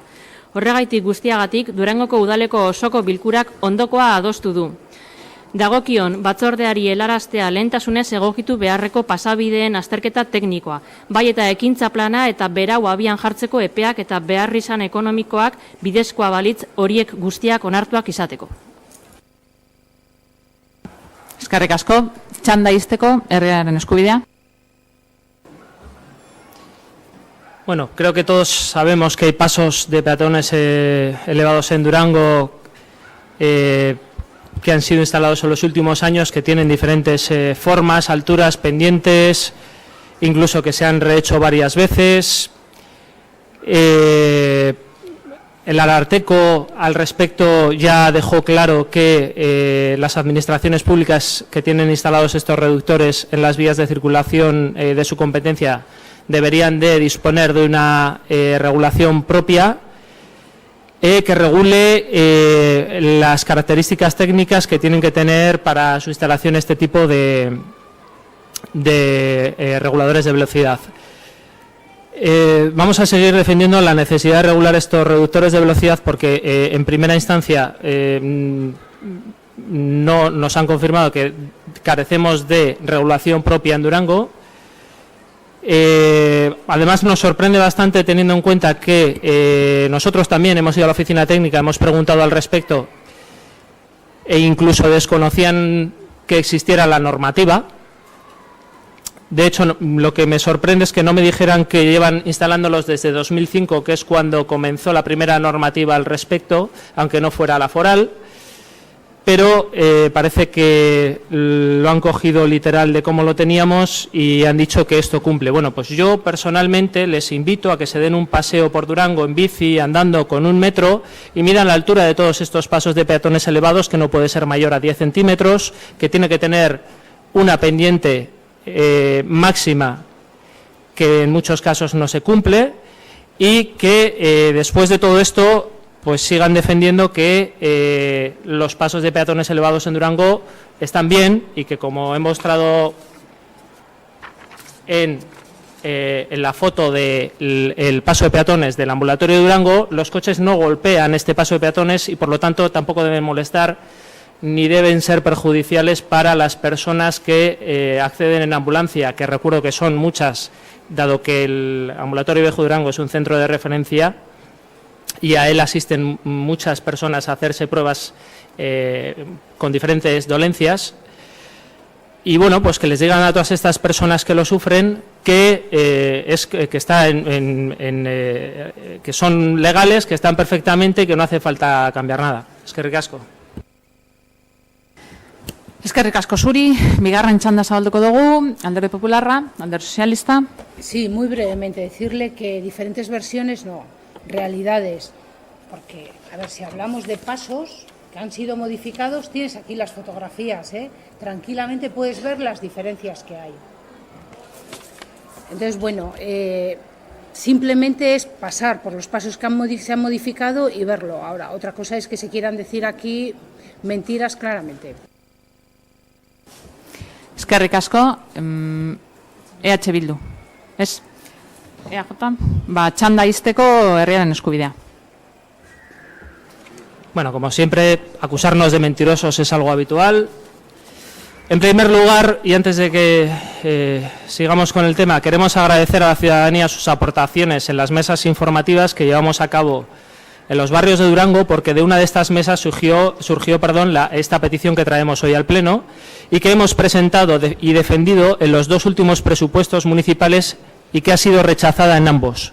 Es decir, en los dos últimos años hemos traído este mismo tema a los presupuestos, aunque nos acusen de que venimos aquí deprisa y corriendo sin ningún sentido, y el equipo de gobierno ha rechazado en los presupuestos llevar a cabo este estudio que estamos solicitando hoy. Seguimos insistiendo en que es una cuestión primordial, ya que se trata de la salud de personas y especialmente de los pasos de peatones que están en los alrededores de los centros de salud del Landaco y el ambulatorio, porque son personas que están enfermas, que llegan con unas dolencias y que se agravan con este tipo de pasos de peatones. Las medidas de reducción de velocidad son necesarias, lo sabemos, pero del mismo modo su puesta en marcha no debe provocar otros perjuicios. Han de elegirse las medidas más acordes a cada situación, como volardos, hitos separadores o los propios pasos de peatones elevados que hemos nombrado. Y para eso es necesario ver y estudiar la situación concreta de cada paso de peatones y regular las normas que han de cumplir cada instalación. Y vuelvo a invitar a este equipo de gobierno a que se dé un paseo por Durango y mire a la altura de los pasos de peatones. Se lea la instrucción técnica y compare. Eskerrik asko. Eskerrik asko zuri, bozkatuko dugu. Aurreko kasuan moduen, hemen dekogu jatorrizkoa eta ordezkoa. Eta aurreko kasuan moduen, lehenengo ordezkoa bozkatuko dugu eta gero jatorrizkoa. 16. puntuan gagoz, herriaren eskubidea taldearen mozioa, abiadura moteltzaile eta konkorren gainerakoari buruzkoa, sarre registro honegaz, 2018ko uztailaren 13koa. Beraz, ordezko mozioaren alde, EAJ, Alderdi Sozialista eta Alderdi Popularra, jatorrizko mozioaren alde, herriaren eskubidea eta EH Bildu. Ez daki jarraitzea edo zer. Bozkatu urgentzia, bai. A ber, segundutxu bat. Daukagu gai ordenetik kanpo puntu bat, eta gai ordenetik kanpo azken orduko momentuan gaur ordubiletan edo, gitxi gora bera, sartutako urgentziasko mozino bat. Horiek biak, bai puntua, baita mozinoa, gai ordenean, gaurko plenoan sartu ahal izateko urgentzia bozkatu beharra dago, banan, bale? Eta ondoren, urgentzia bozkatuta, urgentzia onartzen bada, orduan, barrenatu egiten duguz, eta, handik eskatzen daben moduan, etenaldia egingo dugu, eta jarraituko dugu, konzentrazioa eta gero. Bai? Bale. Banan bozkatuko dugu, urgentzia. Lehenengo deukogu, jasangarritasun batzordetik datorren irizpen bat. Bai? Berdeago hitzarmenari buruzkoa. Uste dut batzordean bertan geratu zala, hori holan ekarriko zala pleno honetara. Beraz, urgentziaren alde? Herriaren eskubidea, EAJ, Alderdi Sozialista, EAJ bat gitxi hau, bale? Eta EH Bildu, kontra, abstentzioa, Alderdi Popularra. Hori alde batetik. Eta bestetik, azken orduko mozino honen urgentzia bozkatu beharra dago. Urgentziaren alde, herriaren eskubidea, EAJ bat gitxi hau, Alderdi Sozialista eta EH Bildu kontra, abstentzioa, Alderdi Popularra. Bale, orduan naiztez izan bost gitxi hau, baina, hemen itxiko dugu, eta 8:20, bai, berdeagorena? Bai? Danok ikusten dugu? Mesedez. Bai? Bale, nik ez teke pegarik, Berdeagorena bozkatzeko moduan gagoz? Bai? Nik pentsetan dut ez tabla beharrezkoa, azaltzea, zerrestan, danok dakigu gitxi gora bera zerdan, ez da? Bale. Jasangarritasun batzordetik etorritako irizpenaren alde, herriaren eskubidea, EAJ bat gitxi hau, Alderdi Sozialista eta EH Bildu, kontra, abstentzioa, Alderdi Popularra. Eta orduan hemen izten dugu. Bale? 8:20, puntual mesedez. Bale? Eskerrik asko.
Bai, txuten da, bai, txuten da.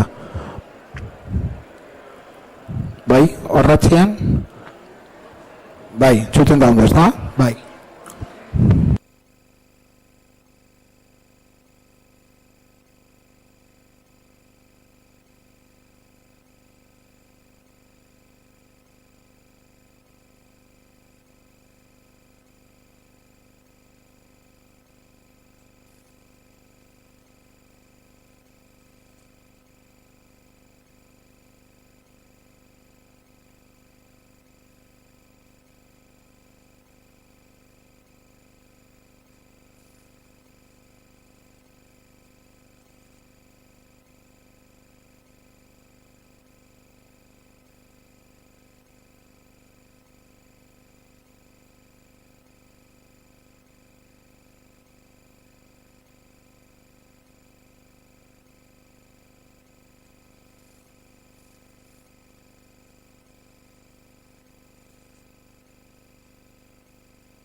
¿A qué se oye bien si hablo así?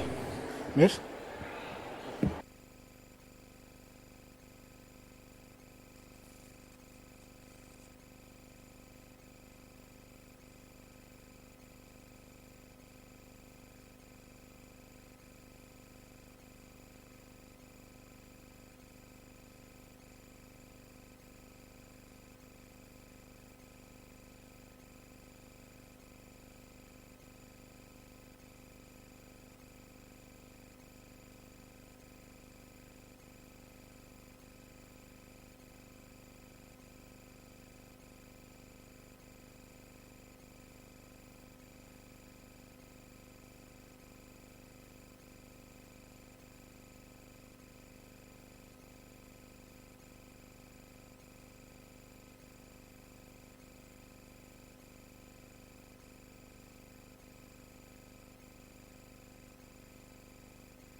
Bai, listo. Vale. Berreskuratuko dugu plenoa itxi dugun lekuen. Hain zuzen be, azken orduko mozioan. Suposatzen dut, ez da mozioan horretara jartzen, baina suposatzen dut proposatzaileren batek gureko dauela aurkezpena egin. Beraz, mesedez urreratu zaitez eta pilik itxikotzu bere jarlekua. Badakizu, bueno, ez dakizun, baina prozedura da zeuk zeuk, kasu honetan zeuk, baina proposatzaileak egiten dau aurkezpena, ez dauka denporaren aldetik mugarik, eta gero ja sartzen gara eztabaida politikoan. Eta bosketa, eta bar. Bale? Bai? Kaixo, arratsaldeon guztioi.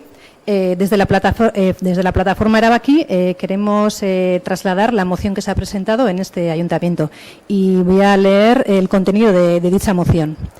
Aunque la idea comenzó en la última década del siglo pasado, no fue hasta febrero del 2016 que se aprobó el proyecto de los terrenos que dejaría libre el soterramiento del tren.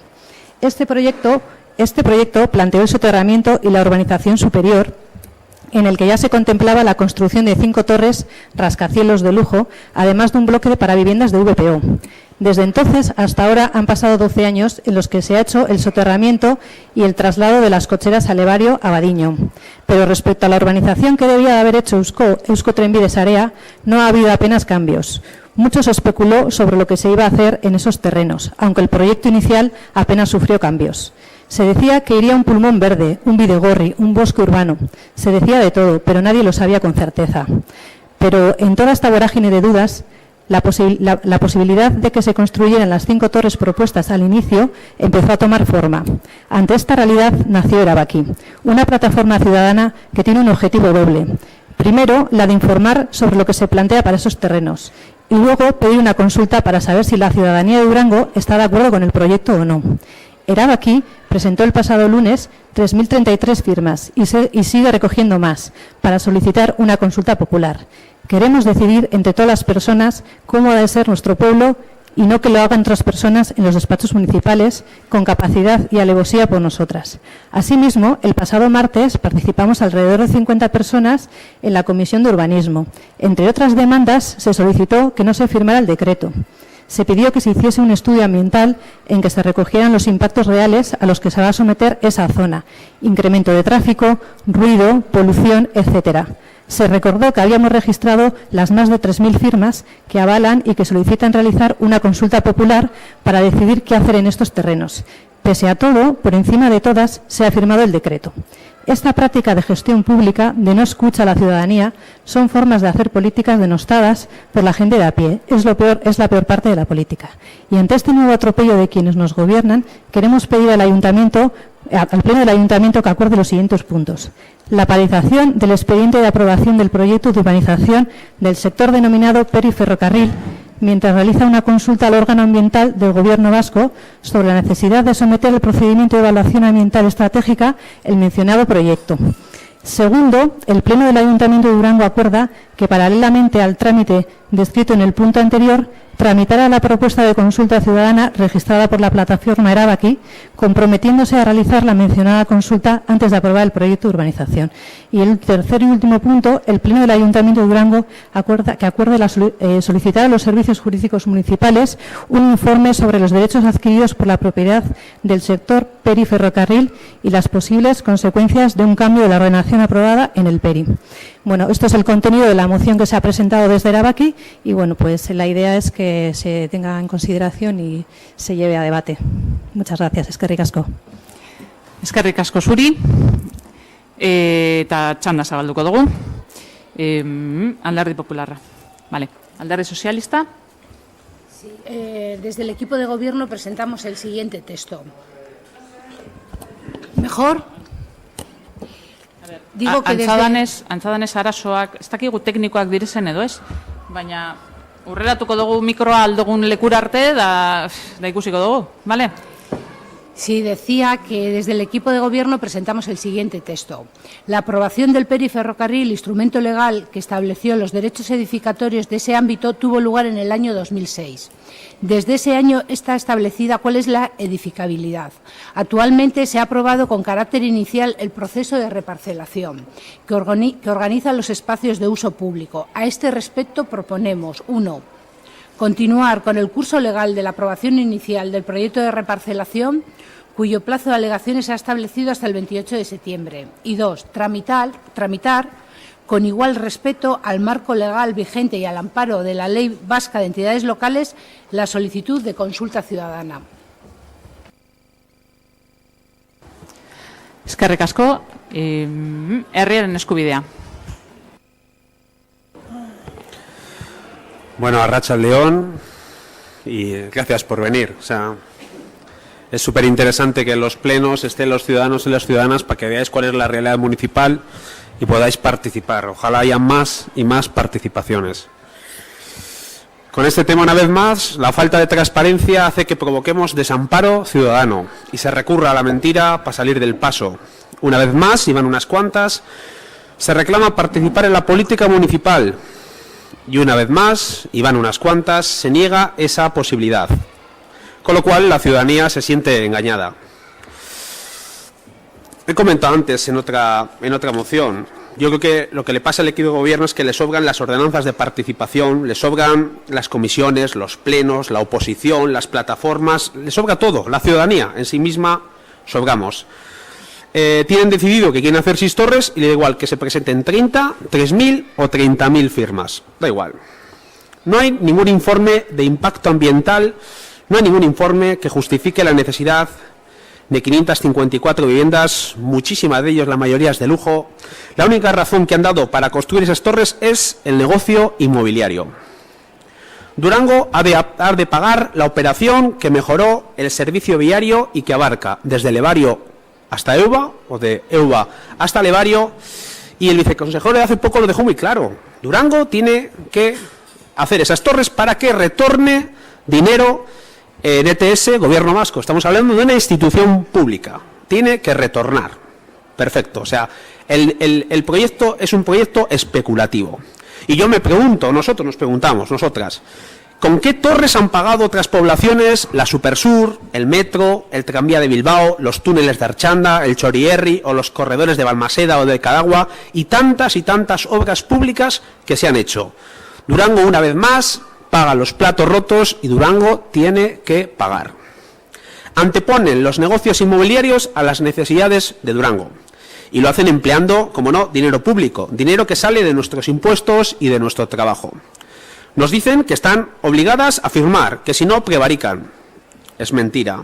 Este proyecto se podía haber parado en los últimos años y se sigue pudiendo parar. ETS lleva muchos años incumpliendo sus compromisos y se han dedicado a mirar para otro lado. No han tenido el valor de utilizar las leyes que tenían para pararlo. ¿Qué podían haber hecho? Podían haber solicitado el dinero a ATS para empezar esta urbanización hace ya 5 años y no lo hicieron. Podrían haber sancionado a ATS por los incumplimientos y no lo han hecho. Incluso, una de las que podemos hacer ahora es poder haber expropiado el terreno por el 50% de su precio y no han tenido valor. Bueno, más que valor, no se quiere, porque no se defienden los intereses de Durango, se defienden otros intereses. No voy a entrar. Además saben que cada paso que den lo hará más difícil, más gastos tendrán, en este caso la ETS, la institución pública, y más difícil será retornar. Por eso, el agosto pasado firmaron el convenio, aprobaron en febrero el proyecto de reparcelación y han aprobado ayer, con el decretazo, el proyecto de urbanización. Porque no quieren pararlo, diga lo que diga la ciudadanía, no se quiere parar. Les da igual que más de 3.000 firmas soliciten una consulta ciudadana. No es su modelo de gestión. Aún nos quedan posibilidades, lo hemos comentado antes. La actualización del Plan General de Ordenación Urbana nos permite paralizar este proyecto y adecuarlo a lo que la ciudadanía nos solicita. Pero para eso se necesita voluntad política. Eskerrik asko. Eskerrik asko zuri. EH Bildu. Bai, azteko eskerrik asko erabaki plataformari eta eskerrik asko ona etorri zaeten guztioi. Eskerrik asko demokraziaren aldeko dinamika bat martxan jartzearren eta eskerrik asko debatea zabaltzearren. Eta debate hau beharrezkoa zen. Eta gaur urgentziaz etorri behar izan da ona, urgentziaz dekretukada bat atzo onartu zelako. Atzo onartu zen dekreto hori, eta atzo onartu zen dekreto hori, egun justo aste honetan, 3.000 sinadura aurkeztu direnean, eta justo aste honetan, hirigintza batzordean, hori ez egitea, jendeak eskatu zuenean. Horri, kasurik egin gabe, onartu da, dekretu bat, eta urgentziaz ekarri da, ondorioz, mozio hau. Eta mozio honek konpondu nahi du, edo ala nolertzen dugu guk, justo dekretukada hori. Eta egia da, proiektu hau aspalditik dator. Proiektu hau dator 2005-2006 urtetik. Zentzugabekeria zen, garai hartan, baina gaur egun, ez dauka esankarik ez bururik. Eta urte askotan egonda geldi eta justo jendea horren kontra mugitzen hasi denean, orduan presaka etorri dira danak, presaka etorri da ETS, korrika, eta korrika zergaitik. Jendearen beldur edo, jendearen ahotsa iziladazteko, edo zergaitik hainbeste prisa dekretu hori sinatzeko, kontrakoa, denbora erabakitzeko eta eztabaidatzeko eskatu zenean. Ze gainera dekreto horrek etorkizuna eta etorkizuneko debatea baldintzatuko du. Proiektuak berak etorkizuneko Durango baldintzatuko du. Hau da, hori martxan jartzen bada, hori egiten bada, baldintzatuta geratuko da Durango urte askotarako. Eta debate hori ukatu nahi da. Eta dekretu hori sinatzen bada eta martxan jartzen bada, oztopo bat izango da, horrek ez du kentzen posiblea dela buelta ematea, baina oztopo oztoko berri bat izango da, horri eztabaidarako eta herri konsulta, herri galdeketa bat egin ahal izateko. Eta debatea beharrezkoa da, proiektua bera desfasatuta dagoelako, hau da, oain dela 10 urte baino gehiago onartu zan, eta desfasatuta geratu da, gaur egun ez da sosteniblea, eta gainera ez dauka inolako txostenik horren gainean, eta debatea beharrezkoa da, jendeak alan eskatu duelako, apenas hilabete batean, 3.000 firma batu dira. 3.000 firma Durango batean, hilabete batean, zerbait oso berezia da. Eta horrek esango da du, kezka nahiko zabalduta dagoela, eta horri erantzun bat eman behar zaio. Eta zentzu komunak berak esaten du, egoera honetan, etenaldi bat egin behar da, eta eztabaida zabaldu behar dela. Eta hemen kontrakoa dira gertatzen. ETS viene y pone en marcha el acelerador, y ETS pone en marcha el acelerador, además con un comportamiento prácticamente de especulador inmobiliario. ETS ha venido aquí a hacer caja, a pasar la gorra a los durangueses. Cuando ETS, recordemos, es una sociedad pública que se encarga de las infraestructuras de interés común, de interés general, infraestructuras ferroviarias de interés general, que por lo tanto deben ir al cargo del presupuesto general, no cargándoselas a los ciudadanos de Durango a modo de un especulador inmobiliario. Así se está comportando ETS y eso no es digno de una entidad pública. Y no es digno de una entidad pública y no es digno de un gobierno municipal digno que ante eso lo que haga es echarle más gasolina a la cementera de ETS. No, lo que tiene que hacer un gobierno municipal digno cuando tiene una petición de consulta en marcha es decir, llamarle a ETS, plantarse y decirle, señores, basta de prisas, lo que hay que hacer es tenerle respeto a la gente, tenemos un procedimiento en marcha, por lo tanto vamos a parar todas las actuaciones hasta que esa consulta tome su camino, haga su camino y se abra el debate. Eso es lo que tiene que hacer un gobierno municipal digno y que escucha a la gente, no que escucha al partido, como escuchamos el otro día en la Comisión de Urbanismo. No que acepte órdenes del partido o que vengan de arriba. Un gobierno municipal digno que escucha a la gente de su pueblo, que tiene una petición de consulta de 3.000 firmas, lo que tiene que hacer es plantarse y decir, no vamos a tomar decisiones que condicionen esa decisión de la ciudadanía. Eso es lo que se debería hacer. Eta hemen eskatzen dena oso posiblea da, eta hemen eskatzen dena zentzuzkoa da dao. Etena egingo dugu, ez dugu beste pausorik emango herri galdeketa hori egin arte. Eta hori da egin behar dena. Momentuz, paralizatu, ez baldintzatu, eztabaida ez baldintzatu pausoak, ze proiektu hau aldatzea posiblea da, eta horretarako ezin dira beste pausorik emon, eta pauso horiek ezin dute baldintzatu herritarren hitza eta herritarren erabakia. Y eso es responsabilidad, debería ser responsabilidad de un gobierno municipal que vele por los intereses de sus ciudadanos, no por los intereses de empresas públicas que se comportan como especuladores inmobiliarios del año de la burbuja. Y eso, no sé lo que pedía aquí, pero desde luego nosotros sí le pedimos esa responsabilidad al equipo de gobierno, que no presente mociones trampa, que no dicen nada, que la consulta seguirá su trámite. Pues claro, lo contrario sí que sería prevaricar, es decir, impedir que siga el trámite legal. Que la consulta siga su trámite es simplemente cumplir la ley, porque que cumpla su trámite. Entonces esa moción no dice nada. El compromiso tiene que ser más serio, es decir, mientras esa consulta sigue su trámite, aquí no vamos a tomar decisiones que condicionen esa consulta. Eso es lo que tenéis que decidir hoy y lo que deberíais hacer por responsabilidad. Eskerrik asko. Eskerrik asko zuri. EAJ? Bai, guk mozio alternatiboa daukagu eta alan irakurri egingo dut. Durangoko udalak 2006an onartu zuen trenbidearen peria, beronen bidez ezarri ziren eremu horretako eraikitze eskubideak.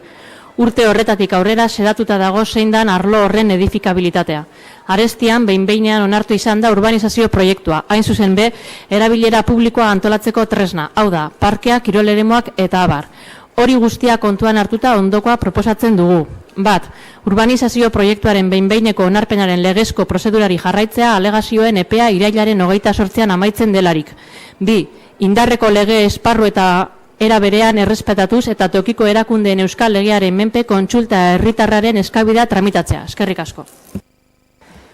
Eskerrik asko zuri, bigarren txanda zabalduko dugu, Alderdi Popularra, Alderdi Sozialista, Herriaren Eskubidea.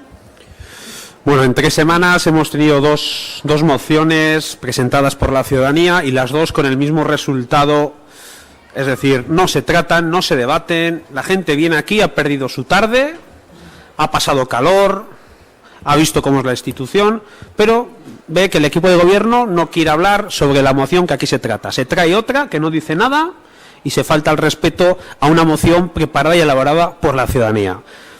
Vuelvo a repetir. Os sobran las ordenanzas de participación ciudadana, os sobra todo.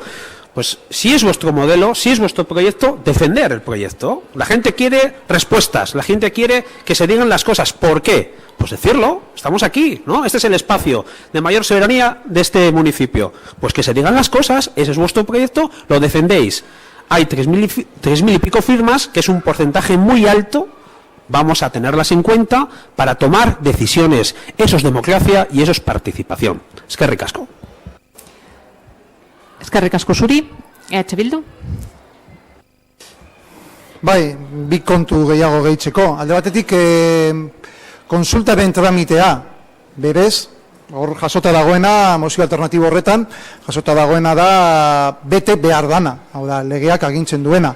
Eta legeak ez du zehazten, baina tramite normal, alako tramite batek normalean, 3 hilabeteko epea hartzen du asko jota.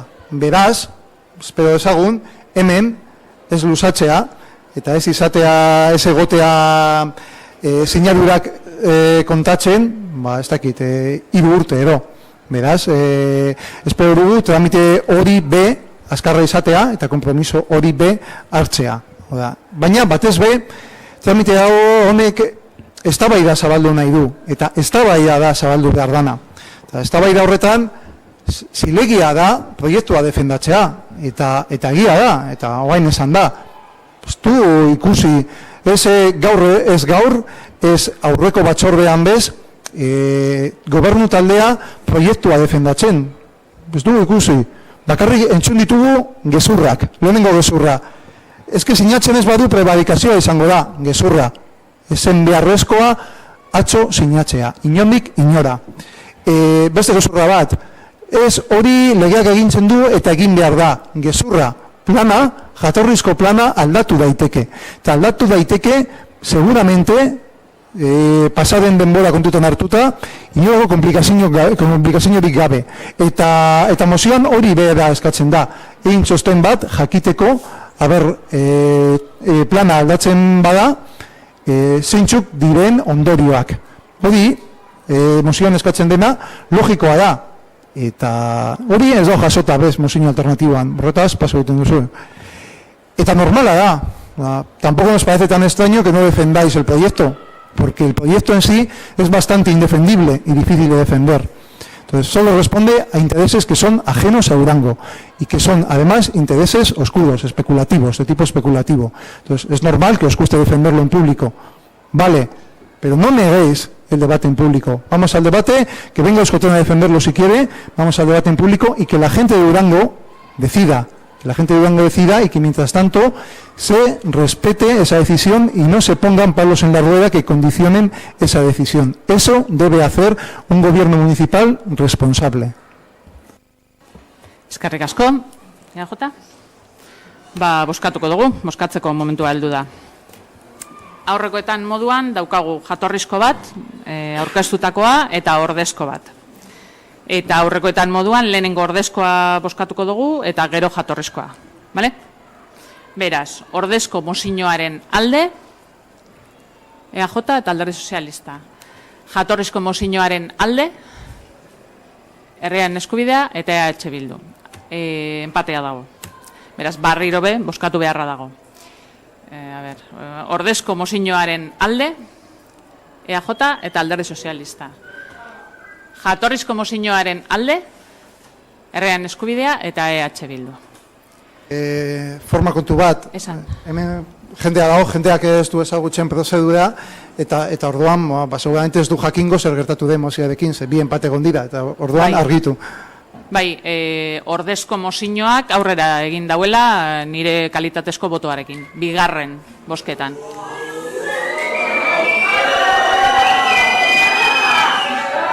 Oso ondo. Isilik mesedez, isilik mesedez, isilik mesedez, plenoarekin jarraitu behar dugu. Isilik mesedez, isilik mesedez, isilik mesedez. Eskerrik asko, galde eskaeretara pasatu behar gara. Mila esker. Galde eskaerak, bai.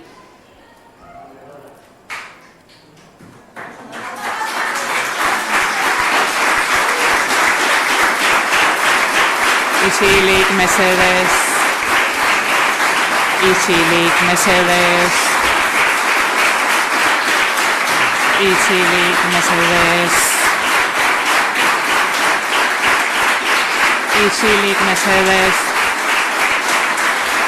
Bueno, suspendituta geratzen da gaurko plenoa.